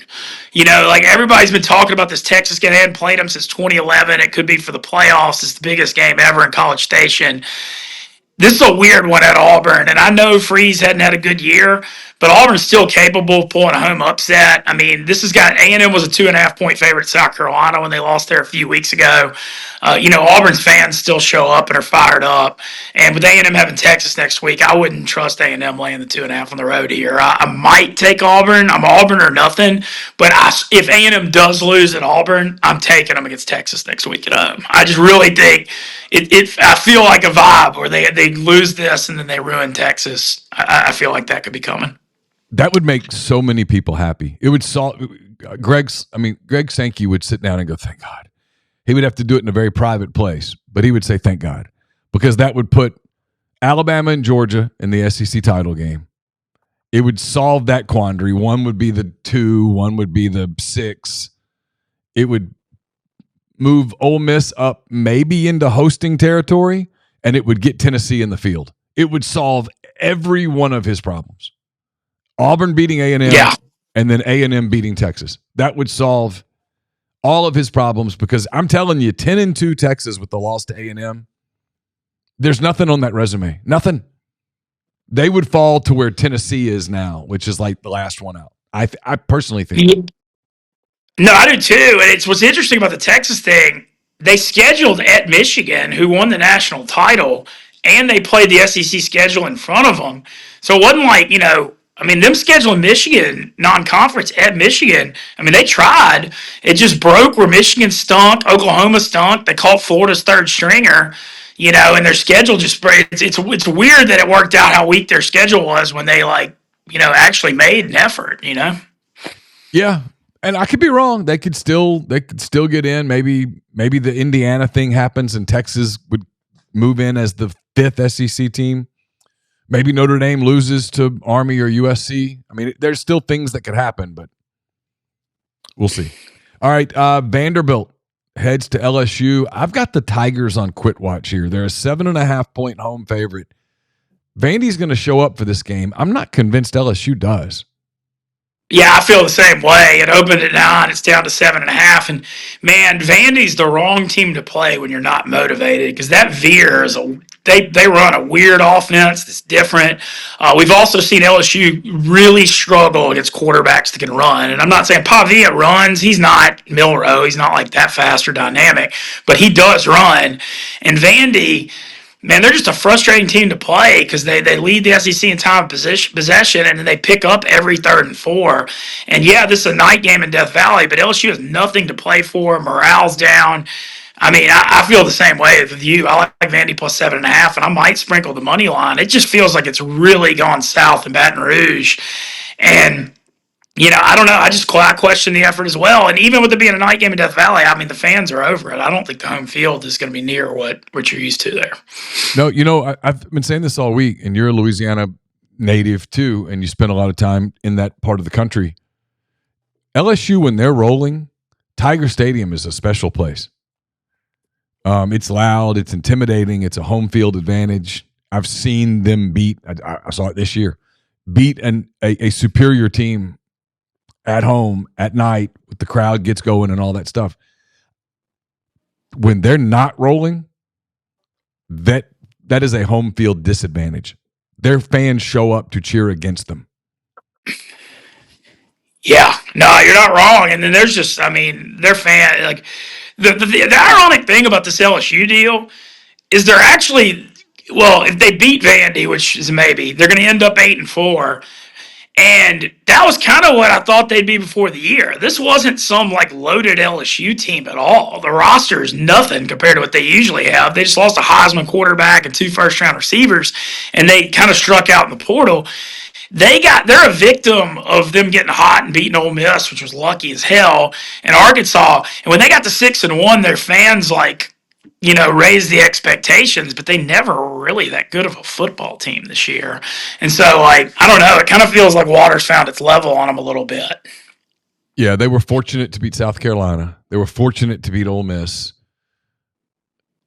Yeah, I kind of think I think they've got another L coming. And if you told me they had 2 L's coming, if you told me Vandy got them and then Oklahoma got them next week, I'd totally buy it. Because this new era, man, when you get eliminated from the CFP, quit watch becomes a real thing. Yeah. I will say this on the LSU front. There's a lot of heat on Kelly from their fans this week. I actually don't think the sky is falling for their program because they've got the really highly ranked recruiting class coming in with Bryce Underwood, the number 1 quarterback. And I like the staff changes they made this offseason. They're just kind of in a reloading spot. And so, Kelly ain't getting fired. His buyout's huge, and they'll get some talent in there and they'll rebuild it. So I feel like, their fans are delusional and don't see that, but that's what I think is coming the next few years. Any other college games you like before I switch? Yeah, you mentioned Vandy.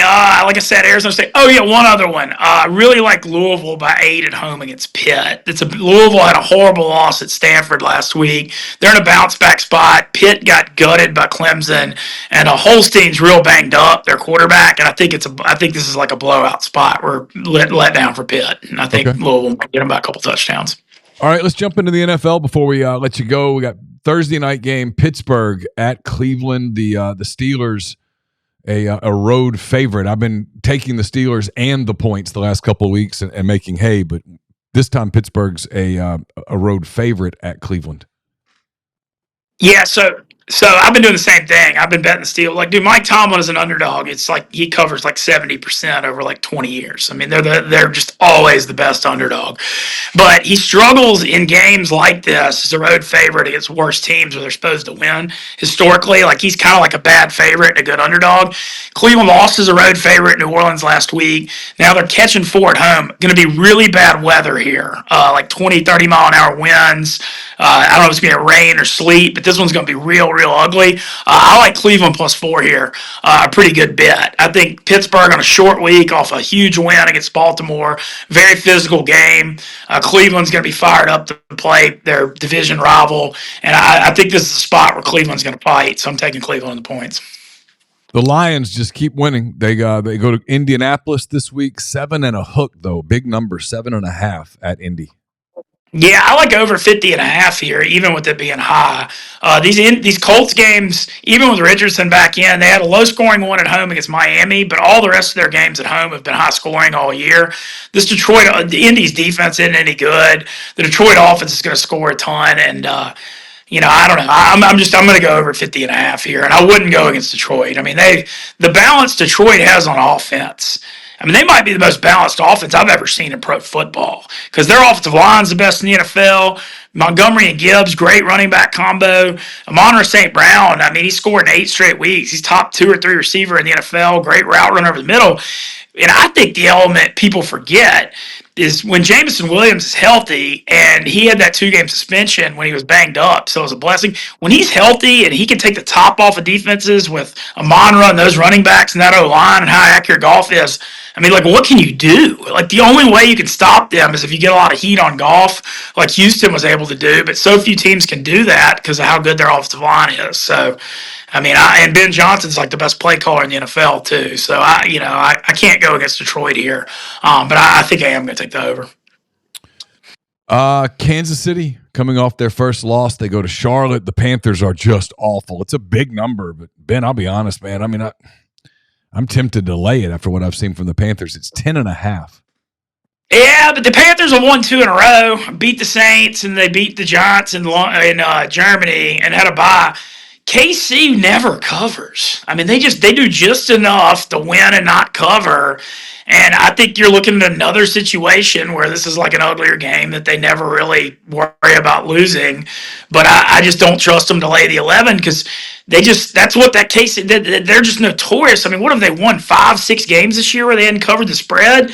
And so I think you're looking at like a 23-17 or just some kind of like they do enough to win, and it's never a question they're going to win. But I can't lay the 11. I mean, I actually lean Carolina on the points. Okay.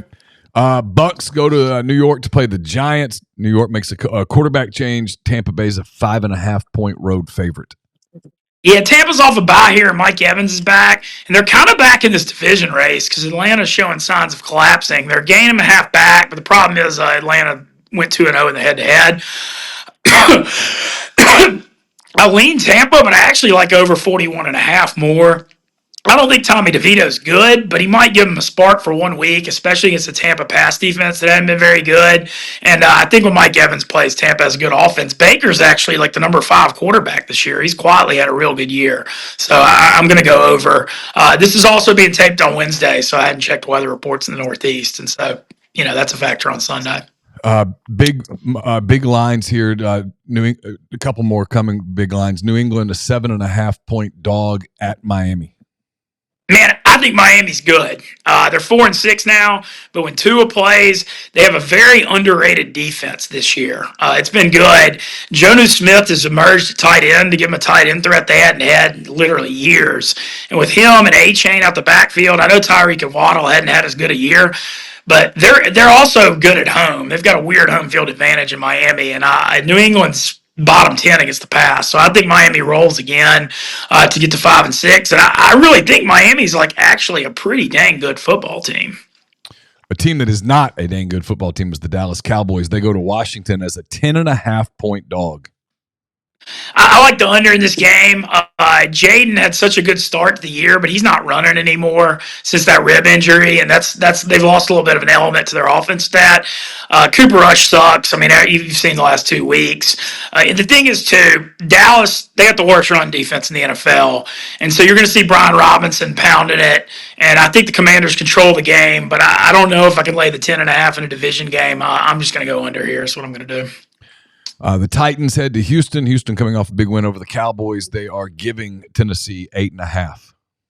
Yeah, man, Houston's been bad about covering. I mean, they covered Monday easily, and I was on the Monday.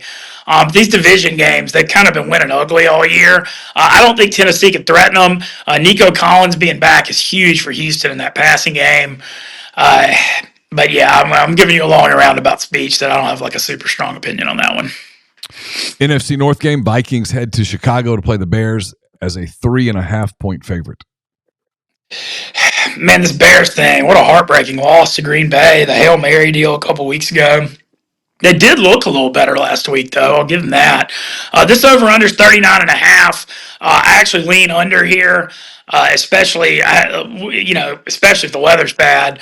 But Minnesota looked good effort on the road against Tennessee last week. I'll give them credit for that. But they still have offensive line injuries. The Bears play hard on D. This is a little bit of a rivalry in the NFC North. So I think the Bears will compete, and I'm gonna take the under. Denver heads to Vegas, coming off of a big win last week, and they show up in Vegas as a 5.5-point favorite. Man, Sean Payton. I mean, you saw Bo Nix's first 2 or 3 weeks, and what he has become. I mean, this is one of the best coaching jobs I've ever seen because they're paying Russell Wilson's whole salary. Their salary cap's cooked, and that's why they had to go with Nix. But man, I mean, they're 6-5. They outscored Sean Payton outscored the NFC South 125-37 in 4 games against his old division. I mean, that is a wild stat. I usually hate taking road favorites, but I think Denver's got it rolling right now. They beat the Raiders 38-10 in the first matchup, and I mean the Raiders are really, really, really bad. So I think I'm leaning Denver if anything here. Big NFC game here. The Niners head to Green Bay as a 2.5-point road dog against the Packers. Boy, the Niners, you keep waiting on them to turn it on because that's what they've done under Shanahan so many times. Like that, you see 3-3 starts and them get hot, but man, they lost 3 games now. They've blown at the end of the game. You saw Seattle, Geno at the score with 13 seconds left. They blew the Arizona game at home like that. They blew the LA Rams road game like that. And Christian McCaffrey, man, I mean, he looks like a 28 or 29-year-old beat-up running back. I mean, I've watched the last 2 weeks. He doesn't have burst like he used to. But this is like the Armageddon for the Niners. I mean, they know it. They have to win this game. The line being 2.5 makes me think Vegas likes the Niners. So I can't believe I'm saying it, but I think I like the 49ers here, just the way the line's set up. But they're not playing well, and Purdy's turning the ball over, so I'm not confident. But I lean Niners. Maybe the most interesting game of the afternoon is NFC West. Arizona heads to Seattle. The Cardinals a 1-point road dog in Washington. Yeah, I think this one could be fun.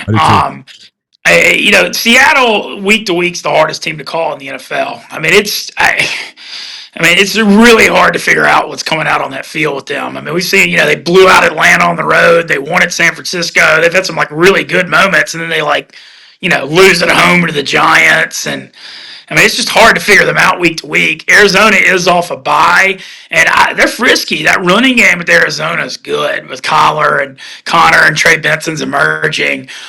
This over-under is like 47.5. I kind of think I like the over. I could see this one get maybe a little wilder.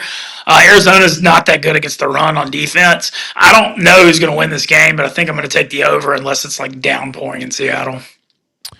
Eagles and Rams play Sunday night in L.A.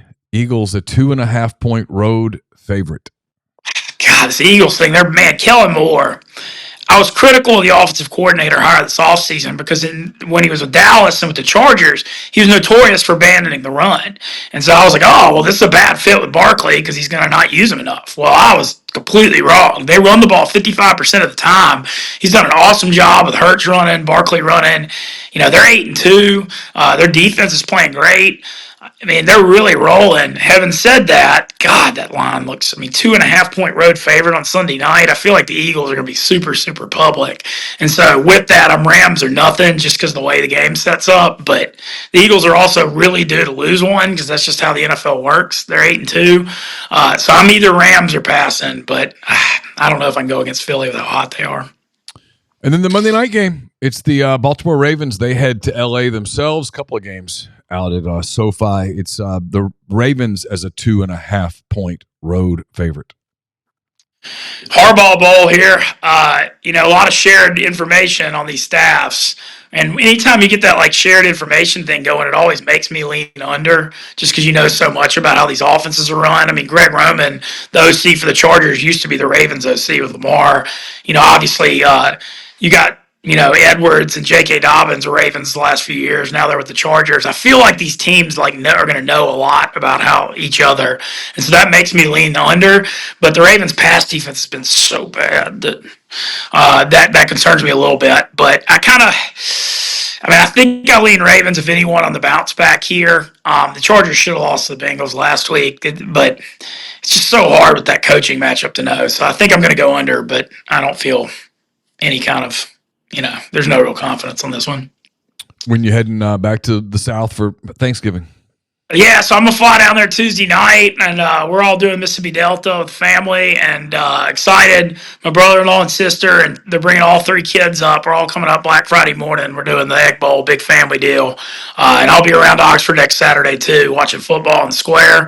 I feel good about this Florida game, Neal. I love that you said it, too. I think there's a lot of signs to point to that are positive, and, it's weird for it to have this big a game, and I'm really not nervous, and I'm confident. But, I'm really looking forward to getting back there for the Black Friday Egg Bowl, and it'll be a lot of fun. Get back to Mississippi for Thanksgiving. I'm sticking with my prediction that Ole Miss goes 10-2, which is what I picked at the beginning of the year. I thought they'd lose to Georgia and beat Kentucky, but probably the trade is a good one for Ole Miss now that they think about it, or it might just be a wash. I think they're 10-2, and I think the Kentucky game gets used against them in the final analysis, and they go on the road in the first round. That's my prediction. Well, if I'm wrong, I'm wrong. Well, I think what's interesting is the thing you mentioned, how stupid the playoff design is. You really want to be matched up in the 6-11 or the 5-12 game because the 3 and the 4 seeds are going to be so weak. I mean, right now, Boise's looking at being the number 4 seed as a bye. The 3 seed's going to be whoever wins the Miami, Clemson, SMU ACC trilogy.